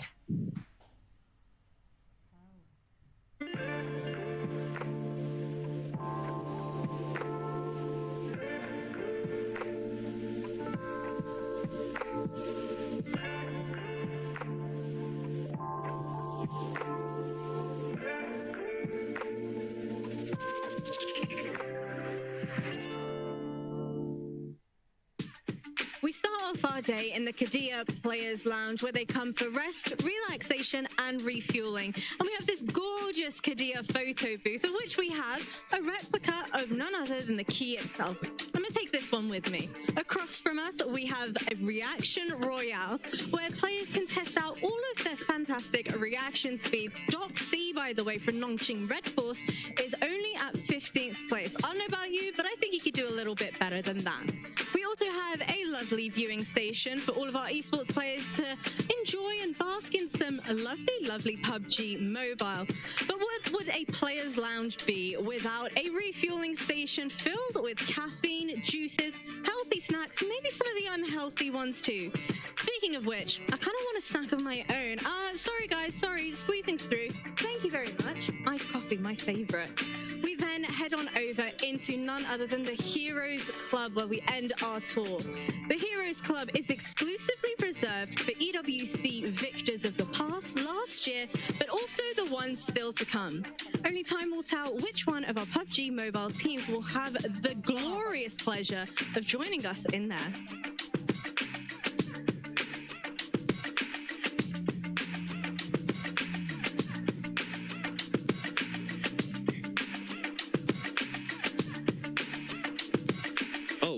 Max. Hi. Thank you. Hello, Sorry, guys. I was mimicking there what Alpha 7 did, but you know what? We got to talk about that last match because, boy, did Pakistan show up with 4 thrives, being able to just take advantage of APG not being here and getting that win, Max. Hey man, Pakistani here for the win, really. The best Pakistan has looked in the global. Such a good win here this time around, because from the very word go in this match, Alpha Gaming's not playing this match, right? So they're not going to be dropping a military base. They're not going to be contesting the western side. So 4 thrives, this game was pretty much from the start put in easy mode. Even though it was not quite that easy a game, I just like that fight in particular was normally making it a bit hard for them back in CSA. But the control they had with Falak on the beams, able to clear all of power, man, 4 thrives, I was scared them going into global after CSA. How are they going to perform?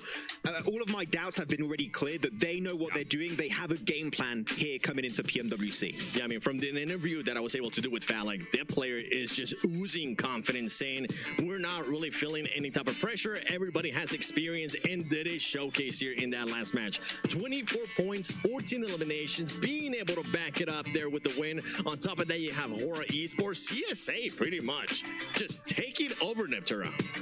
They really are. I mean, we love to see it, right? Yeah, and again, it's very top heavy. All the CSA, look at that, 24, Hey, 16, 10, and then 7 and 5 and down below. So, I mean, yeah, Influence Rage, kind of the silent partners there, even though they got the double elims. We didn't see too much of them.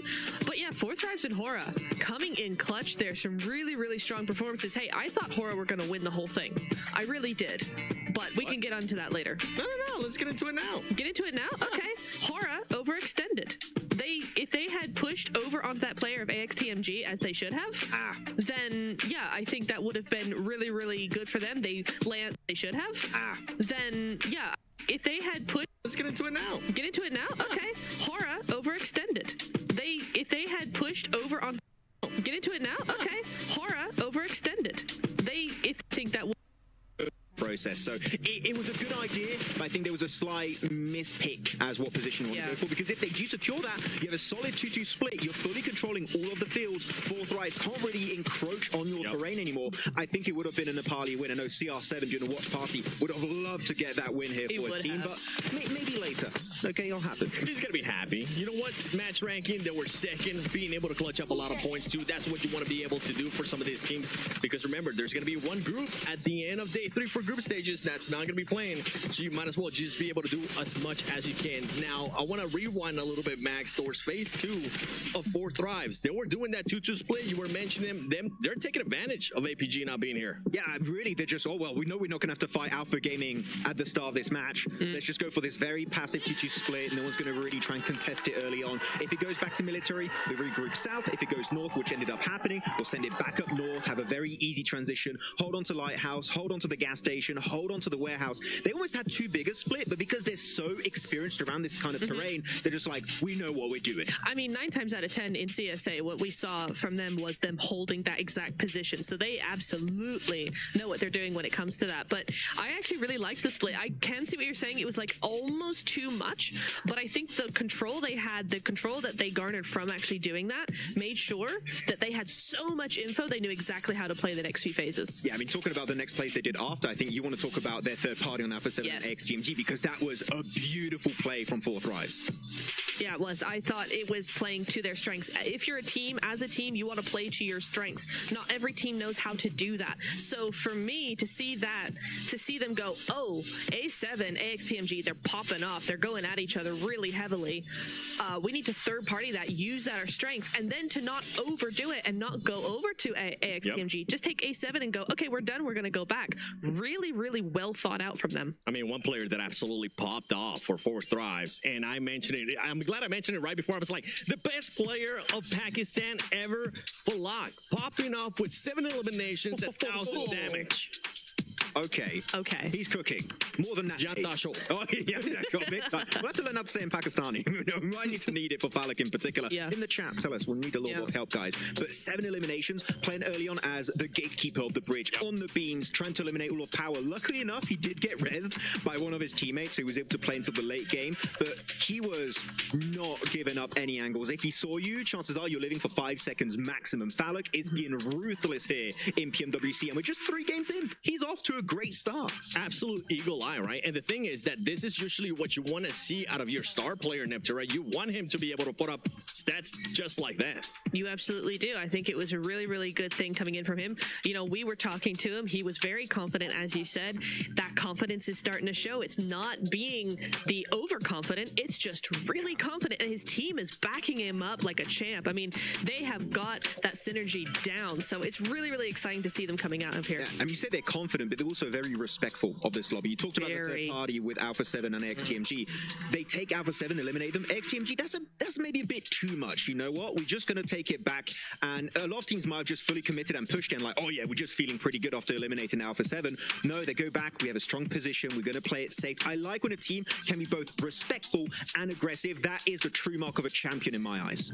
One team that I do got to give a shout out to that you just mentioned was AXTMG. This team is not shying away from fighting top dogs. That was the big question mark. Is AXTMG, with the lack of global experience that they have, are they going to be crumbling? Is everybody just going to be stepping over them? That's not the case so far. They're willing to take those fights, and they're willing to take them quick too. And one thing that we saw is whenever they go into close range, it can actually go their way too. It can absolutely go their way. My big concern with them was their speed. I thought that they are actually a very slow team compared to the rest of the lobby, and that actually they've stepped up massively. They've seen that, oh, this is where our weak point is. This is where we could fall down and get overrun. They have stepped up massively in that regard. So really, really nice show from them. Yeah, you were scared about the rotates. I was a little bit more scared about their DBS game because as a region that hasn't played globally for a long time, as the special invite team, I was like, is your DBS and S12K game on point? And I was talking to Ocean Sharma. He said, it's good, but I was like, is it good enough? Well, clearly it has been good enough for some of the fights, like in Ruins on Sanok, for example. So that's a doubt that's kind of gone away for XTMG. Seems like they can back it up. And I do also enjoy how they played this game. They knew they weren't going to win this match. Yes. After that encounter with Alpha 7, we're not going to win this. We're going to play it passive. Let's try and aim for top 3 with a few eliminations. That is really nice to see when a team understands we're not taking this. Let's just gather as many points as humanly possible. And that's the player, right? Just gather as many points as you can. But let's take a look at the overall as we're halfway what a through lead. day 1. 4 Thrives, 43 points. Aura Esports, 25. Four Thrives, chill. I'm cleaning my glasses just to make sure I'm reading that right. And that is a healthy lead for 4 Thrives. It's what you want to see in the group stage, right? When you know you have a day off at some point over the next 2 days, right? It's either tomorrow or the last day. You want to get as many points as possible today. Yeah, I mean, I'm looking at DRX in particular. If we're going to go on a negative quickly on the first page, they got 10 placement points. They have 1 chicken dinner. Quick math, that means 0.0 points back-to-back on the wrangle. This is the map you have the most every day, DRX, okay? You are the Korean team. You have the Korean champions here, normally of D plus Kia. You're replacing them at PMWC, kinda. We need to see more, and unfortunately, outside of Sanok, nothing's been happening as you go to the second page here. Quite a few SEA teams in E Arena in particular. When we're talking about teams that we need to see more out of, one that just pops into my head right away is Weibo Gaming. The hype that this team had, I was on that hype train too. Right now, they're just not being able to put up any points, Neptune.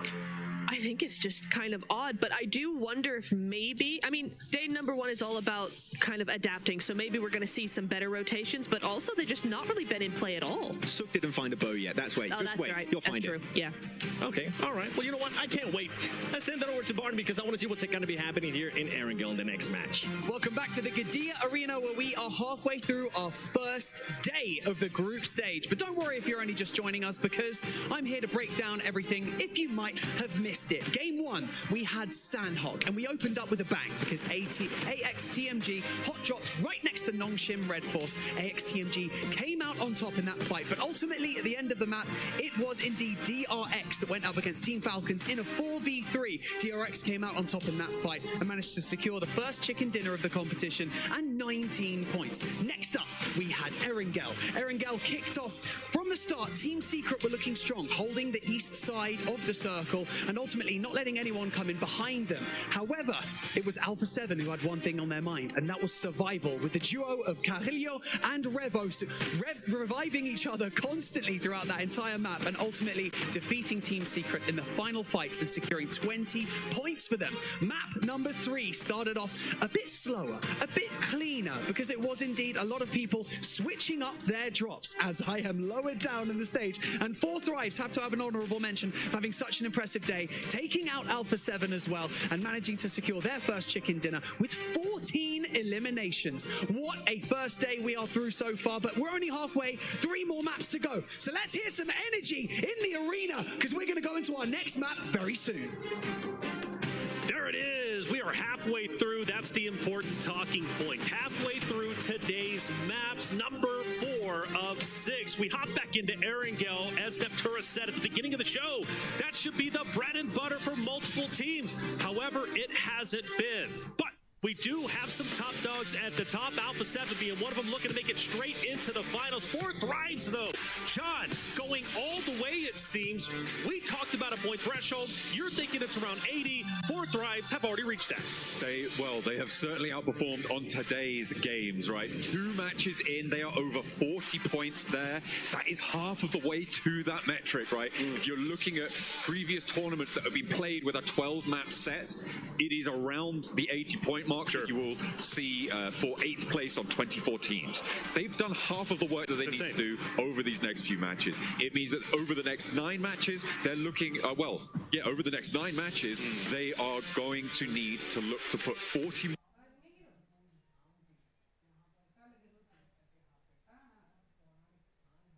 more points on to feel nice and safe. Yeah. That is a pretty low average. I would say so. You know, we see some big games, but we were talking about it. Consistency is key, not only here, but also in life. Let me not get too deep already. It's my first global event here, but I will say 6 points or so you're saying, I think, is where you want to be. But granted, that's, of course, not counting the first 3 games. We've got some teams towards the bottom.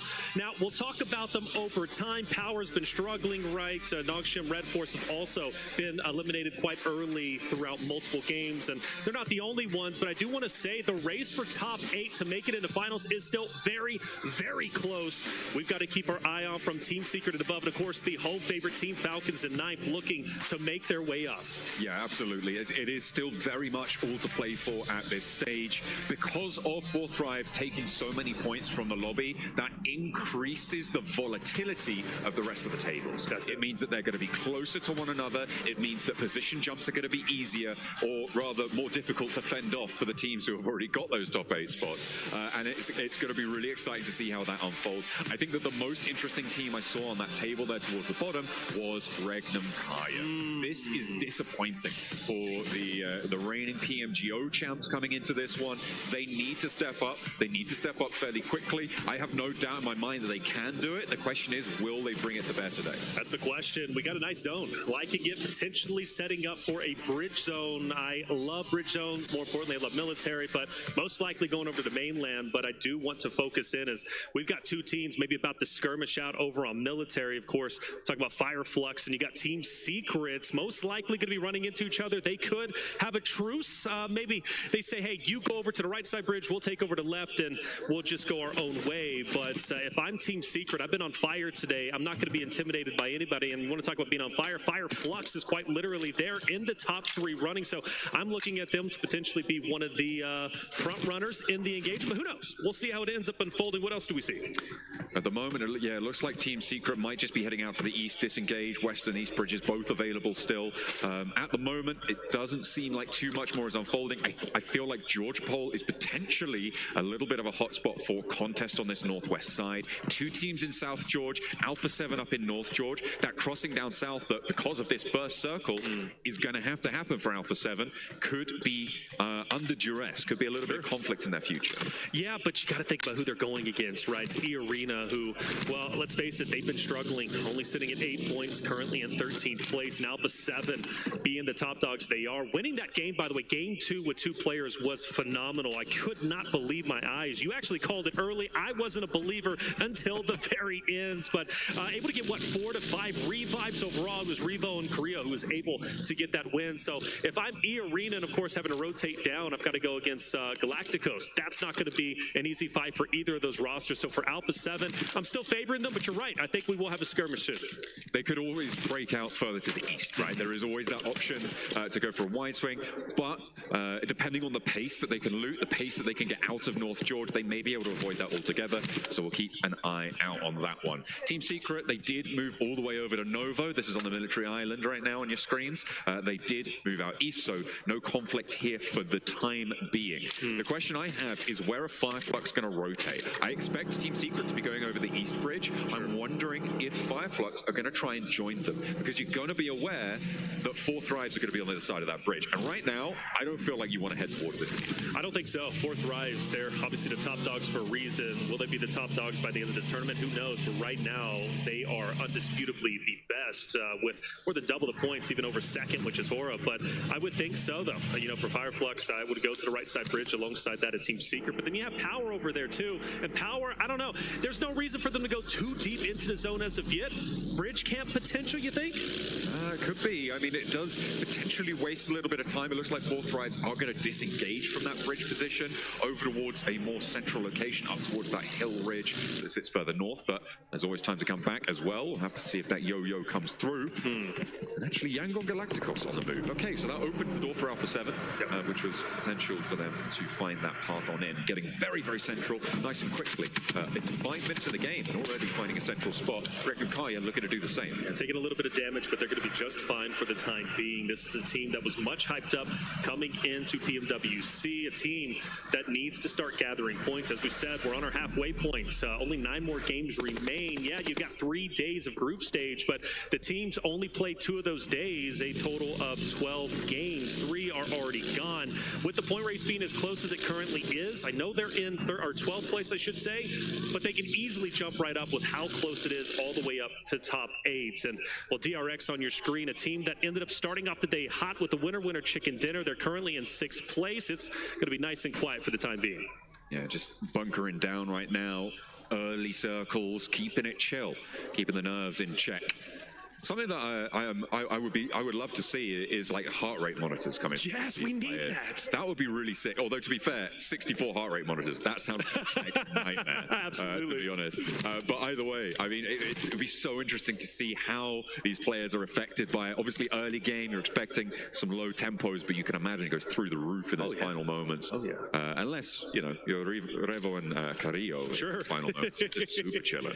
You know, Alpha 7 is one of those teams that are just always so relaxed, it seems, and you got to appreciate that. I think that owes to their success. Falcons getting active, which good on them, the home team. I know the crowd's been going crazy for Team Falcons, as you would expect. A lot of the crowd set up actually right behind the Falcons roster, so they're hearing the loud roars every single time they pop off. For Team Falcons, they were center zone. Of course, they've got a lot of teams around them, but I do believe where they're currently at is, again, they're going to be chilling. Not a lot of teams want to fight at the moment. They'll do it if they have to, but for now, it's all about positioning into stage 2. Absolutely. For the Falcons, they came into this tournament obviously as the winner of their region, coming in from Europe and qualifying through there. They won via a smash ruling. So if you want to take a look at that, make sure you go and check it out. But not yet, because we've still got more game to play. Unfortunately, it felt like some of the time, especially during the earlier stages of that tournament, they weren't quite as cohesive as they need to be to take on the global levels. They moved into the finals, and it felt like they had pieced it together, right? At the moment, they've got Redox, Koa, Narvalo, Ralph playing on the roster. It felt like sometimes there was a little bit of disarray in and amongst the roster, but right towards the end, they did show up.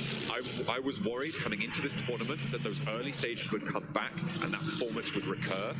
For now, it seems like they're holding their nerve. There have been 1 or 2 missteps today in some pretty crucial moments, but I think for now, I'm pretty happy with where they're sat, up in 9th place, 18 points. They've got this first point on board as well. Yeah, it's day 1, right? Since only 3 games in, we talk about teams struggling, but you know, right now it's time to get your feet underneath you, get used to the LAN environment. There are several players out there. This is their first LAN, and it hits differently, right? When you're playing at home, you're nice and comfortable. There's no pressure virtually. You're feeling okay. When you come to the LAN experience, you got crowds yelling at you, maybe booing you, maybe cheering you. You got a mix of emotions. For Team Falcons, I think they're doing just fine. And you talked about their progression. Well, we need to see progression from so many different rosters. And honestly, for me, Alpha 7, I wasn't happy with their America's performance. I really wasn't, but I think that narrative's out the window. I'm feeling good. We shift now to mainland, and now we get to see Fourth Rise. They're going to gatekeep, of course, one of the rosters going across. Fireflux are already trying to make their way through, but this eastern side is really heating up around Potato Hill. You've got Aura trying to make their way on through. Power leading the charge from that side of the map.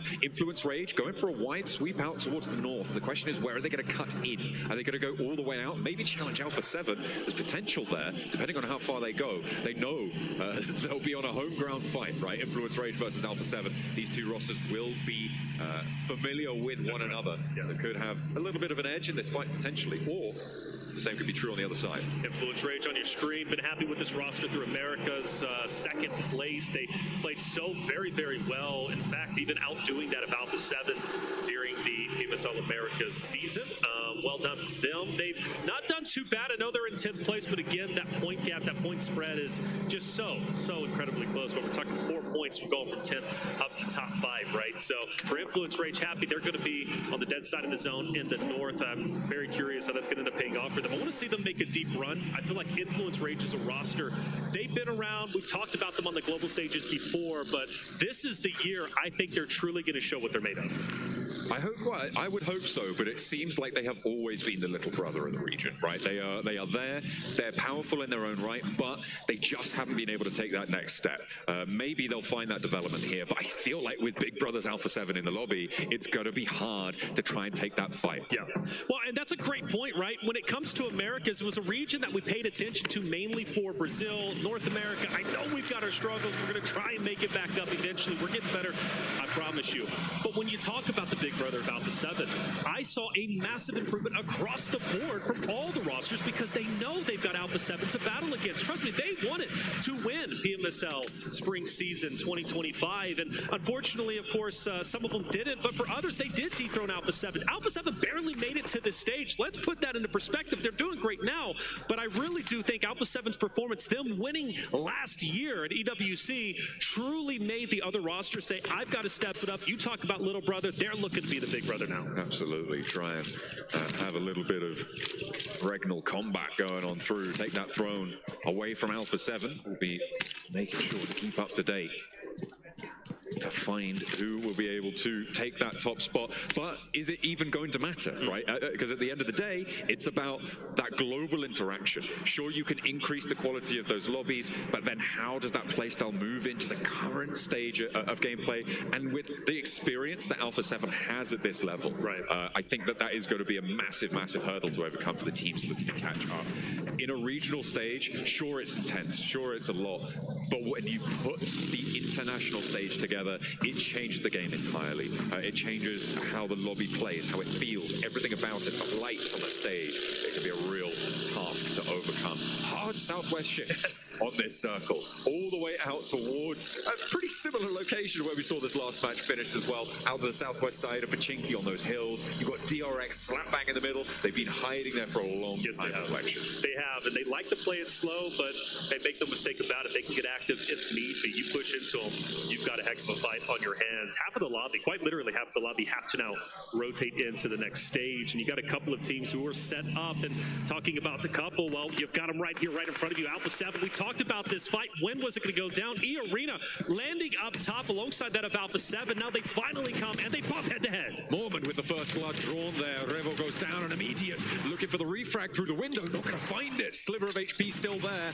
And now with a nade cooking, it's Alpha 7 who are biting the dust more so than ever. Joker went down earlier, but now it's 3 players alive and Alpha 7 can't find the fights. Tourniquet goes up the stairs and immediately with the pump action around the corner, Alpha 7 coming apart of the seams. Alpha 7, they're falling apart. Carrillo, can he be the hero? Can he be the one to save the day? They're already in shambles. He would be the only one leaving this engagement. Influence Rage, mind you, they might come in for the third party. This fight needs to be finished up, but Carrillo throws a Molotov, and it's going to at least drop one from the arena. And Carrillo going for it off angle, taking damage, but he has no choice but to push forward, and he's making the most of it. Alpha 7 refusing to lose. Not yet. They will not go quietly. An Influence Rage on the south side looking to guard this one out. Carrillo, though, could slip through the cracks as a solo. It's a lot easier to go unnoticed, but unfortunately, the firefight around him has drawn the attention of their regional teammates, and they will have to move through it. Carrillo, I don't expect them to be getting too much further, but he could leave north side, try and get in amongst it. Well, they did it as a duo. Can Carrillo do it as a solo? That would be even crazier. Don't count him out, but I agree with you. Now you're going for placement points. You're in survival mode, and luckily for Carrillo, Influence Rage has backed away. It doesn't look like they're going to crash in on him, so should be just fine. And while he'll be a solo, wreaking havoc on the remaining rosters. Falcons moving in as Course Vision now wants to take on the Falcons. Let's see how it unfolds. A double roll up again as teams start to move. This is what hard shifts bring. Action left and right. Redox on the inside goes down first. The pump action from Never Alone and the flush as well. So Falcons fighting with 3. Navallo wins the trade. The pump action winning the day and a second as well. Koa's there for the backup. There's a nade. It doesn't sit. And Navallo can now look for this healing on the northeast side. Order are nearby and it looks like they're going to roll in for the fight. There it goes. Hey, Order wants this. They need it. Points so valuable to catch up. They're already in top 3, but they want a little bit more. Vision taking damage on the stairway, but don't worry, because you got Narvala from the Falcons who's been holding it down, and you mentioned Horror. Well, here they are. Sleepy, no fear, starting to take the house opposite of Team Falcons. We've now lost a roster, and all attention on Falcons versus Horror now. Massive pickup on the back line of Horror as well, meaning they're 2 players on the inside. Losing that off angle is huge. It draws the attention out that way, and a knock on the forefront as well. Falcons are splitting the difference here on the fight beautifully as they will look for more. Narvalo, I mean, he has just been doing quite literally everything. All eyes on him. The tip of the spear for this roster to take down Sleepy and No Fear. Ralph also moving in as well. You gotta think they've got a power position. That stairway is always hard to push up, though. It's going to be a choke point, and you know dang well Horror's going to be looking straight down it. Immediately finding these flushes as well. They beautifully split the attention. An off angle, the third party coming through from Power as they sweep through the back line, and it is going to be turning tail and running the story for Horror now in the rest of this match. 2 players alive. Sleepy's not long for this one. The point gets stolen though, and it goes over to Power. So now Jiggle Sky, if they're going to go in a dip, they're going to get within zone. They're going to play the survival game like Alpha 7's Carrillo, but I'd rather have 2 than 1. Either way, that's how it ended up unfolding. Power Esports, who's had such a a struggle throughout our tournament. Not one of the first teams out, mind you, so maybe good news for them. We talk about at the halfway point, 9 more games remaining. I'm hoping Power is able to turn things around in this area game. We didn't really talk about it too much with all the fighting going on, but the circle shift was another hard southwest side shift, which means that Falcons had to move fast and early. Unfortunately, they weren't in the best of shapes to do it, as Horror do finally bite the dust. It means that Falcons are going to have to crash in a suboptimal situation to the north side. Same story going to be true for Power, as they have now wasted a little bit of time, I think it's safe to say, on this northeast side. So Falak, he's going to be the scout, kind of breaking away from 4 Thrives, who are going to be just up to the northeast of where he's currently at, and maybe calling out Solus, who I believe is down, if I'm not mistaken. We do have a bit of a crash, though. Falcons continuing to get into engagements, and this time it doesn't work out. Magnum Kai are the ones to receive that in the ditch, in the divot. It's going to go down for the Falcons, and I don't think that their lone player is going to get to, hang on a minute, take it back. Koa with a drive-by onto Romeo, hits him with a runaround, and we'll be able to survive a moment or two longer. But really no safe ground in this central area. These hillsides are littered with caltrops. Yeah, for Galacticos, we obviously tuned in with them just a little bit, but they got teams all around, including Power, but Power is not having a good time. Galacticos are taking them down left and right. Falcons also eliminated some heavy dogs already out. Yeah, that was the final player, Koa, going down. He was not able to find any respite in the middle. And now with 4 teams or so looking to try and hold it out, seems like Regnum Kaya want to extend their influence. A nade over towards Easy connects, and that is going to be a beautiful opener. 2 players now standing for Power, as there's teams behind them also looking to put pressure on. Rolling on out, Regnum Kaya not going to let Easy go down, and the 2-2 roll around will be good for it. However, there is a sideline that they need to be worried about. Get the cover in. Wild low as well. The vehicle's going up in smoke, and Loxy's down all of a sudden. Yeah, he's down, and I believe that was a third party from DRX way off in the distance, getting some shots out. And well, we got Team Secret also trying to survive. I mean, you got so many teams in shambles, and when you gotta go to these shacks, I call them the Death Shack, you're in a lot of trouble. But the teams have spread out quite a bit. I'm actually surprised we've lost so many rosters and players at this stage of the game.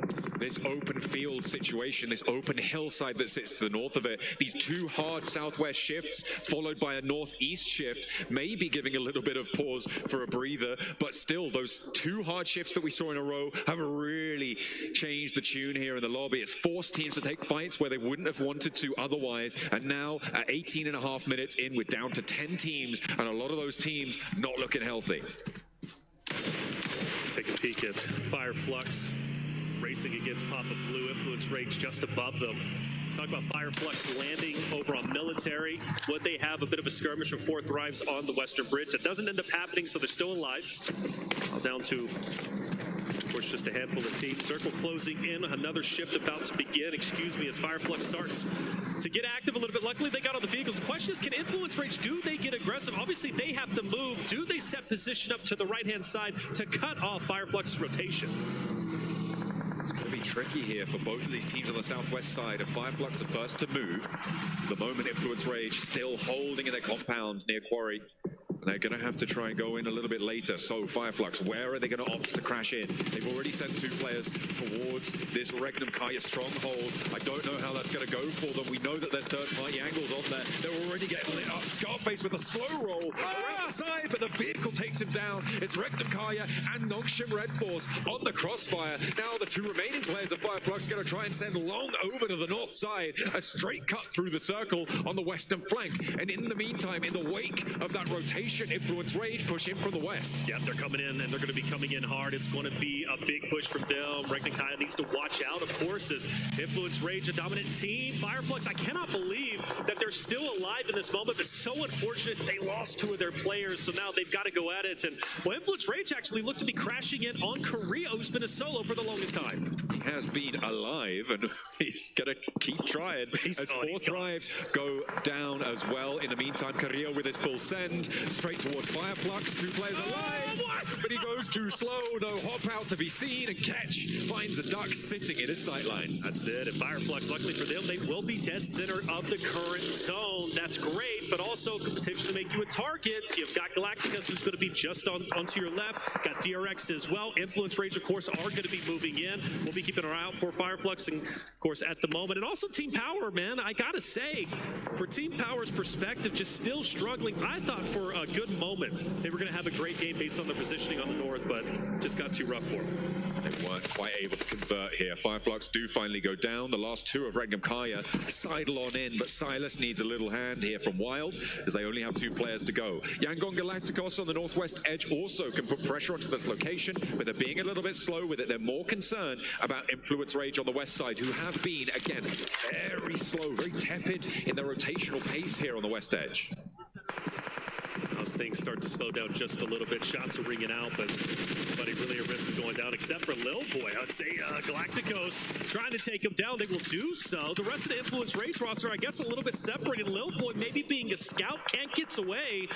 And that's so unfortunate because they had such a strong position on this side of the map, and now they've got to recover and make a decision. Do we go for revenge, or do we just continue to play the dead zone, get in there, and maybe watch our backs? Because, of course, you know, Red Force, they're going to be moving in just behind them potentially, but I think that's an oversight, leaving Lil Boy out by his own. But they're going in, they're crashing. They may have expected Yangon Galacticos to go further forwards, in which case the Lil Boy would have been in prime location to take those backstab shots when Influence Rage needs to move up north. They overinvest potentially on that angle, and Yangon Galacticos have excellent wherewithal to be able to read that and take down that player at the back. Very, very cautious, but it works out well for them. And now they can be the ones to put the pressure on Influence Rage as they take a fight on 2 fronts. You can see on the minimap this vice grip that now sits around this Influence Rage position. So they got to make a decision. Push forward, push back. Staying where you're currently at could be a death trap. And they look like they were going to push in onto Nogsham Red Force, but they don't make the full commitments. And in the meantime, yeah, you see them still taking their time. The more time you take, the more of an opportunity for a third party. The nade, luckily, just a bit short. Law's going to be okay. And with them hopping in cars, are they disengaging? Well, they saw Silas rolling up, and I was watching Silas just there, and he randomly decided to send towards Yangon Galacticos. He did get a lot of info on their location, but he took a lot of damage in the process. He's slow rolling behind the vehicle, looking for a time to pop that first aid, but he didn't put the handbrake on here, and it's just going to keep rolling away from him. Oh, the nade. So close, Silas. Down, unfortunately. Top break for him. We focus now on DRX. Reginald just up ahead. DRX has had such a great day. This fight should be no different, you would have to assume anyways. For Reginald, Kara, they gotta obviously make a bit of an impact here. For Influence Rage, by the way, standing strong, taking down the team opposite of them, of course, Nogsham Red Force. That's gonna be a great opportunity now to gain a couple more points, move up. Granted, only 2 players, but still, with that gap being the top 8, so close to them already breaking into top 8, I think this game could be very valuable. Absolutely, they do have 2 players alive, losing Diego in that fight. They will be playing on from that southwest side. Yangon Galacticos disengaged because of this crazy play from Silas, so a little bit of a breath of life potentially into this Influence Rage position. Oh, Weibo though, find the pick off onto Lorazin, and on the backlines, that's going to leave Influence Rage on just 1 player remaining now, and that is going to make things real tough for them. DRX, again, been fairly quiet throughout this. They're up to 3 elims, but they have all 4 players alive. They're playing on this long side of the hill. They're going to start to be able to move up. It's Yangon Galacticos, DRX, these 2 opposing positions, and Weibo on the southeast side as well. Already on 6 elims, by the way.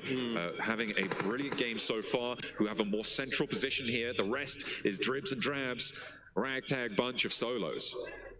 Solos galore. That was from the early violence that we witnessed pretty early. I think, stage 1, stage 2, quite honestly. Law, though, very interested in what he's going to be able to do, only because as a solo, he can truly devastate essentially the positioning of not only the last player from Team Secret, but also Weibo, depending if he's able to penetrate that off angle.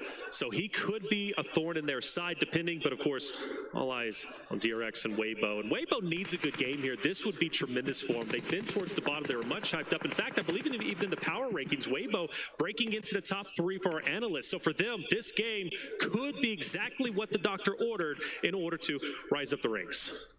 You would hope so. For a while now, the teams from the PL have been a little bit out of the spotlight, looking for a little bit of a resurgence here. We've got Thunder Talk to look forward to, but for now, it is just Weibo flying that PL flag. Yango Galacticos now moving on in towards Wild, but he spots him and immediately step up, spray down. You can't give him that broadside. Romeo feels the brunt of it. Wild looks for another as well. Two players rolling up. The spray down potential, but Wild will fall, and that will be Regnum Kaya out. It's unfortunate. Half-Life was setting up for quite some time for Yango Galacticos. Good on them. They stay up. They stay alive. Still 3 strong, mind you. So a chance to take this game is in, but now DRX also getting active. Weibo onto Yango Galacticos up ahead. If I'm DRX, I'm now crashing in onto Galacticos, taking them down, because really once they do that, they control the entirety of the northern portion of the next stage. The difficulty is what sort of angles do you expose to the south side here? There's this big saddle that Yango Galacticos sit in. You can see DRX a little bit hesitant to go for the full send here. They're moving out to the west side as DRX do manage to keep that fight penned on in. Yango Galacticos fall. They don't need to full flush. They have control of the north side entirely here. And now they can move back out to this eastern side and start to put pressure down south. All right, so Team Secret, one alive. Meanwhile, you got a good old-fashioned 4v4. Weibo versus DRX. The overhead view showing you what's at stake. You got a little bit of elevation. DRX is going to be on the high ground. Meanwhile, the snakes in the grass of Weibo slowly inching their way up. The question is, once they apex that hill, is Weibo going to mow them down? It's all on the spokes here in these final moments as Team Secret losing their final play. Well, hang on a minute. Take it back. Sorry, hang on a minute. Oh no, a little bit of miscomms on the spray down. Finally, orders there. The Souk can't quite connect. But now it is a full 4 versus 4. DRX, who have moved back out to this north side, have it fully under control. There's still an off angle played for her on that southeast side of Weibo Gaming. You can see that movement now coming up the hill towards that shack. And DRX looking to extend their influence here for South Korea. Order. You can't. I was going to say if you can get an off angle extend to the left, but it's a bit too tricky. A lot of utility was used from DRX a little bit earlier to take down Galacticos. I'm sure that they wish they at least saved a little bit of it so they can have this utility to apex that hill onto Weibo just up ahead. But at least the good news from DRX at the moment, nobody from Weibo really has like a tremendous off angle. Maybe suck over onto the left-hand side. But aside from that, like DRX with their wolf pack, it's going to be tough because Weibo's going to get up. They're going to shoot one. DRX going to be able to focus fire everything onto 33Z, Order, or Zuck just onto the left-hand side. So honestly, in this position, I think I have to favor DRX. It's all going to be up to the smoke play, right? Sure. You can really change the tide of a fight like this, especially on such a weirdly rolling terrain position. If you can create a smoke separation, you have a huge advantage. And you're talking about these off angles, those can be assuaged with good smoke play, right? So it depends how you're able to target it. It also depends how much utility you've got left in these final moments. You can see that for Weibo Gaming, they've been through the ringer. They've got 9 elims already, but certainly on 33Z, there's no smokes, only 1 nade here. He's the tip of the spear too. With his forward position, he's most likely going to be the one to attack first. And you need the rest of the rosters out there to help him out from Weibo. Order's going to throw out a smoke. We're now repositioning. He's going to take the lower end for 33Z's. Got a little nade going past him, but he's going to be just fine. Weibo now also in a buggy. They're getting active. I don't know. DRC better be ready for it. Excuse me, DRX better be ready for this engagement. Weibo, they're starting to get sneaky. Playing on in the smoke. He drops that, sits in the backseat of the buggy, can get that little higher ground angle to look for the peaks. But DRX should know this is what's happening. And immediately these nades respond. DRX read it beautifully. They're like, what's that smoke doing there? What's that buggy doing there? Well, I think we know what we got to do. 3 pins pulled and 1 player falls. 33Z now looking to try and get an answer here. This res is going to be so difficult, Reflections. I don't think they're going to get it. There's no way. Do you fully commit for that? Because you have to assume DRX is going to capitalize off of it. They're taking it slow, but once those smoke dissipate, they're going to get active, and DRX takes down yet another one. Another one will fall, and this should be the ending that DRX is looking for. This is beautifully played by DRX, immediately capitalizing on that knock into the smoke. These smokes bloom on the top of the hill. They create sightline channels that they can play through. There's a res coming through for Weibo, and they do manage to get 3 players back up in an action, but Scissors forward now. 33 spotted, gets the knock. Is there an answer? Order looks for it, and they do find the challenge that they were looking for. Is there as well. Looking for that backup. In a 3 versus 2, though, DRX still have the numbers. DRX has the numbers, but do they have the wherewithal to figure out where Weibo is going to be up to? It seems like the forces are falling, and I think this is finally going to be the end, albeit a miracle play. DRX closing the vice grip, pushing forward. Weibo falls, and it will in fact be DRX taking game number 4 on Aragao. Lying in wait, they move through the hill. A brilliant read onto Order's buggy rotation, looking for vision, and they will be able to find that knot, open up the bidding on that final engagement. Not enough utility from Weibo to be able to survive that final fight. They've got plenty of points though on the match, and they will be nearly level with DRX to find that one. 16 points for Weibo and DRX up on 18, so a fairly minimal Elim chicken dinner. Hey, whether it's minimal or not, that's 2 winner chicken dinners of the 4 that we've seen today, which shows DRX has the proven ability to take games when it matters most and win, which is going to be so critical during the finals. DRX, all eyes on them today, and well, they look to catch up to the likes of 4 Thrives, Alpha 7. In fact, they could have very well taken second place after this game alone. Weibo are no slouches to take that 1v1 and win it. DRX on top. Absolutely, a little bit of revitalization coming through for Weibo from the bottom of the tables, able to put a big dent in the necessary gameplay to find it. Well, let's take a breather after that one as DRX are able to take the 4th chicken dinner of the day.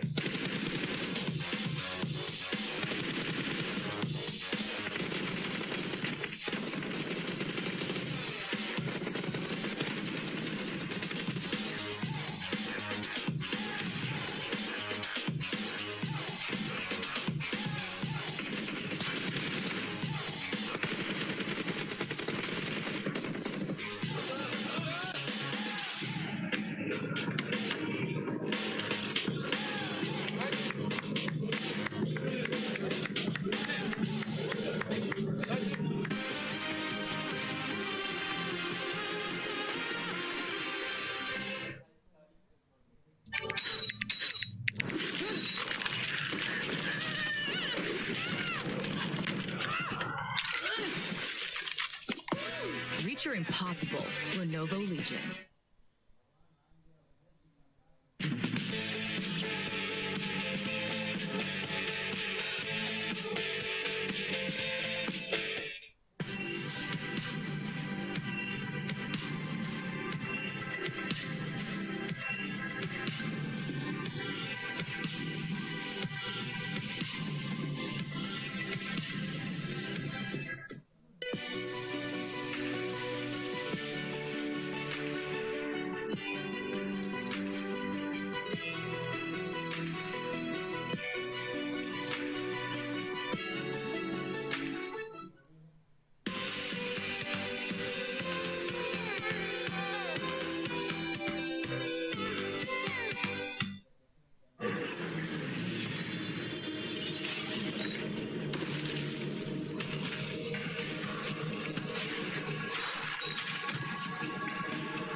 Anticipated addition to the Mummy series outfits is here. Paired with the new Ice Tube Glider, the Polar Spectrophage set is just what you need to freeze your enemies. Or send them ablaze with the Inferno Feed set's new upgradable Chain Inferno Uzi. All the Mummy outfits are back. Get them all. Join now and collect the whole series to turn all eyes on the battleground. Event period, July 10th, 2025 through September 2nd, 2025.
One thing is for certain, there is an abundance of fans here in the arena. Influence Rage, talk to me. How's the performance from the team been so far? I think we can do better. Do better? Yeah, we can do better. Well, you're currently sat in the area of the crowd where all of the Team Falcons fans are. Is it a little bit scary for you? Yes, I am. Well, is there anything you want to say to the Influence Rage team right now? They need your support. Let's go, Inf. I believe it. I believe. Let's go. You believe it? You believe in Influence Rage? Yeah. Yeah, they can do it. Let's find out whether or not they can. Well, it wasn't Influence Rage that got the win, but it was DRX being able to get the... It wasn't the back-to-back. It was a two-time winners of day one of PMWC at EWC 25. A big surprise, honestly. I was not expecting any teams to be able to get 2 chicken dinners in the first day. They were able to do it, Max. Yeah, it was a back, break to back. It just took a little break in the middle of that one. But a really good execution from them, playing it relatively safe on their side. Same for WBG. There was a lot of circle luck involved, I would have to say. A lot of teams that really didn't have to fight too hard for it compared to like an Influence Rage. They were just like, we're just going to try and do something. Same for Yangon Galactico. So you had 2 options. Teams just like fighting to just survive, and teams just like, we're big chilling today. And they were. Well, we've been wanting to talk about DRX. Another team that we've been wanting to talk about has been none other than Weibo. So let's go to the SMB head-to-head, DRX versus Weibo Gaming. And I mean, look at the damage that these 2 teams were able to put up, Natura. Wow, that is actually a lot of damage considering we didn't see anything from Weibo in that first half of the game at all. Like, completely silent from them at all, yes. But I think it was just a really interesting game for them because they stacked up really, really close together. I think they were almost all in one shack, which is very risky, but it did work out. And then as soon as there was space around them to actually move and play, they actually spread out. They took control. They had a 3-1 split with an anchor in the field just to make sure things were moving smoothly, and it really, really worked in their favor. Just able to spread out slowly, bit by bit, very steadily. There was nothing untoward, there's nothing overextending, nothing aggressive, but just by sheer movement, they were able to get that second place really well. Yeah, no, I'd have to agree on that one. I think they had a really good setup just to make sure we don't have a weak point behind us, right? Making sure you talk about that build angle, just make sure that no team is going to try and go for that wide rotate south or east to try and backstab you as possible. So very defensive play here, and because of that, they would get a second place with 16 points on the board. So very happy to see China here getting a big game. And I'm pretty sure V2K is still going to be telling his team, we need to do better. Even though they ended up in 4th place there with those 9 points, one team that did end up doing better that I'm happy to see here in the first page, Max, is Regnum Karya Esports with 8 points, 6 of them coming from eliminations. Yeah, actually a very, very big fight in the center versus, I think it was Fireflux. It's like, we're both from Turkey, guys. Let's be homies. Like, no, there's no peace between us right now. We have to fight for this position. A very good send onto Fireflux because you might say, well, the high ground position is just flat. Actually, you do have a slight dip, and you just need to make sure you clear that area first, and then you just zone teams away, which they were trying to do. It wasn't a game-winning position. It was a position where you could get a ticket to a good top 5 position, which I think they understood that. We're not going to win this match. Let's just try and go as far as we can and get a few eliminations, especially. Yeah, I will say, though, as well, is that Regnum Karya in that 5th place, but the top 4 teams were all edge teams. That was something that I noticed in this game in particular. Everybody kind of just crashed to the center, except a few teams, and it was those teams that ended up getting that top 4 spot, at least in points-wise, at least in that match ranking, right? So this game was very heavily sided onto those teams that actually held off from that original fight and just kept it to the edge, kept that quiet space until the end game. I mean, there was one team that you wanted to point out, too, in regards to Team Secret. They had a 1-2 split for the longest time. Yeah, they did. They really, I'm surprised they survived as long as they did, because, like, you had a one player off into the hills right in the middle of where all that action was happening, and then you had the 2 off into the field just, like, hanging off, just checking out, making sure they got that placement. I'm surprised that worked as long as they did, because I think they got, like, top 6, top 7 out of that. The game plan there is similar to what happened for Regnum Karya. We know we're not winning this game. They just play very split. Whoever survives, survives. Yeah. It's like a mini battle royale in the battle royale for your own team. And they do have at least 2 players survive until the very end. And as you said, like maybe a top 6 position, get a few points here and there. Yeah. So they knew this game was kind of a ride-off. they were able to claim at least a few points. So it's not a non-game for them to at least get something of value out of it. But you can even see as the replays here, DRX, the moment they start getting eliminations on WBG, they just claim so much control that WBG just fell like a house of cards instantly. Yeah, I like that quickness, right? We always talk about these teams being able to react. Boy, did they end up reacting quick. And even if we rewind it a little bit more towards the beginning of the match, a big surprise that we saw was Alpha 7 fully send it to E Arena. E Arena, though, they were able to defend them pretty good. And Alpha 7, ultimately, Carrillo just coming out on top. Carrillo is like, that smoke means nothing. I can see right through it. Like, he had laser eyes. I don't know what happened to Carrillo. He got like LASIK surgery or something because he's got 10 out of 10 vision on both eyes. Yeah. He was able to then survive that one a little bit. He sent it to the center. That was quite unfortunate that he did get picked off. But hey, the thing is, even the IGL, right? A lot of people, the IGL sometimes is the weakest fragger. No, like Carrillo can bring the heat. He can clutch up against E Arena. So Alpha 7, if it's a full squad or a duo on that Rangorv earlier or a solo, they're always a threat in this lobby. I mean, you got to remember, Carrillo did start off as a fragger. That's what he was known for. And now he has become the IGL for one of the best teams in the world. And talking about the best teams in the world, currently 4 Thrives wanting to become that as they're still sitting at the top there with 44 points, Neptura.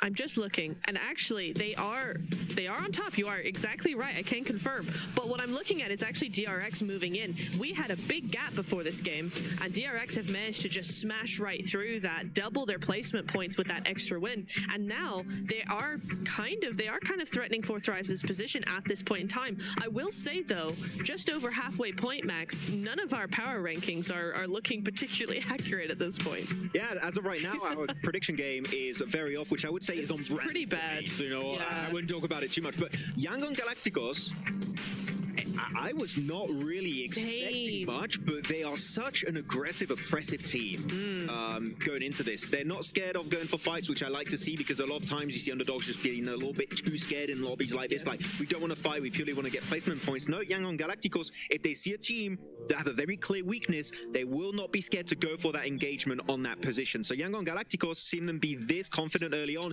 is a very good setup for what's coming next. I mean, and they showed it right away.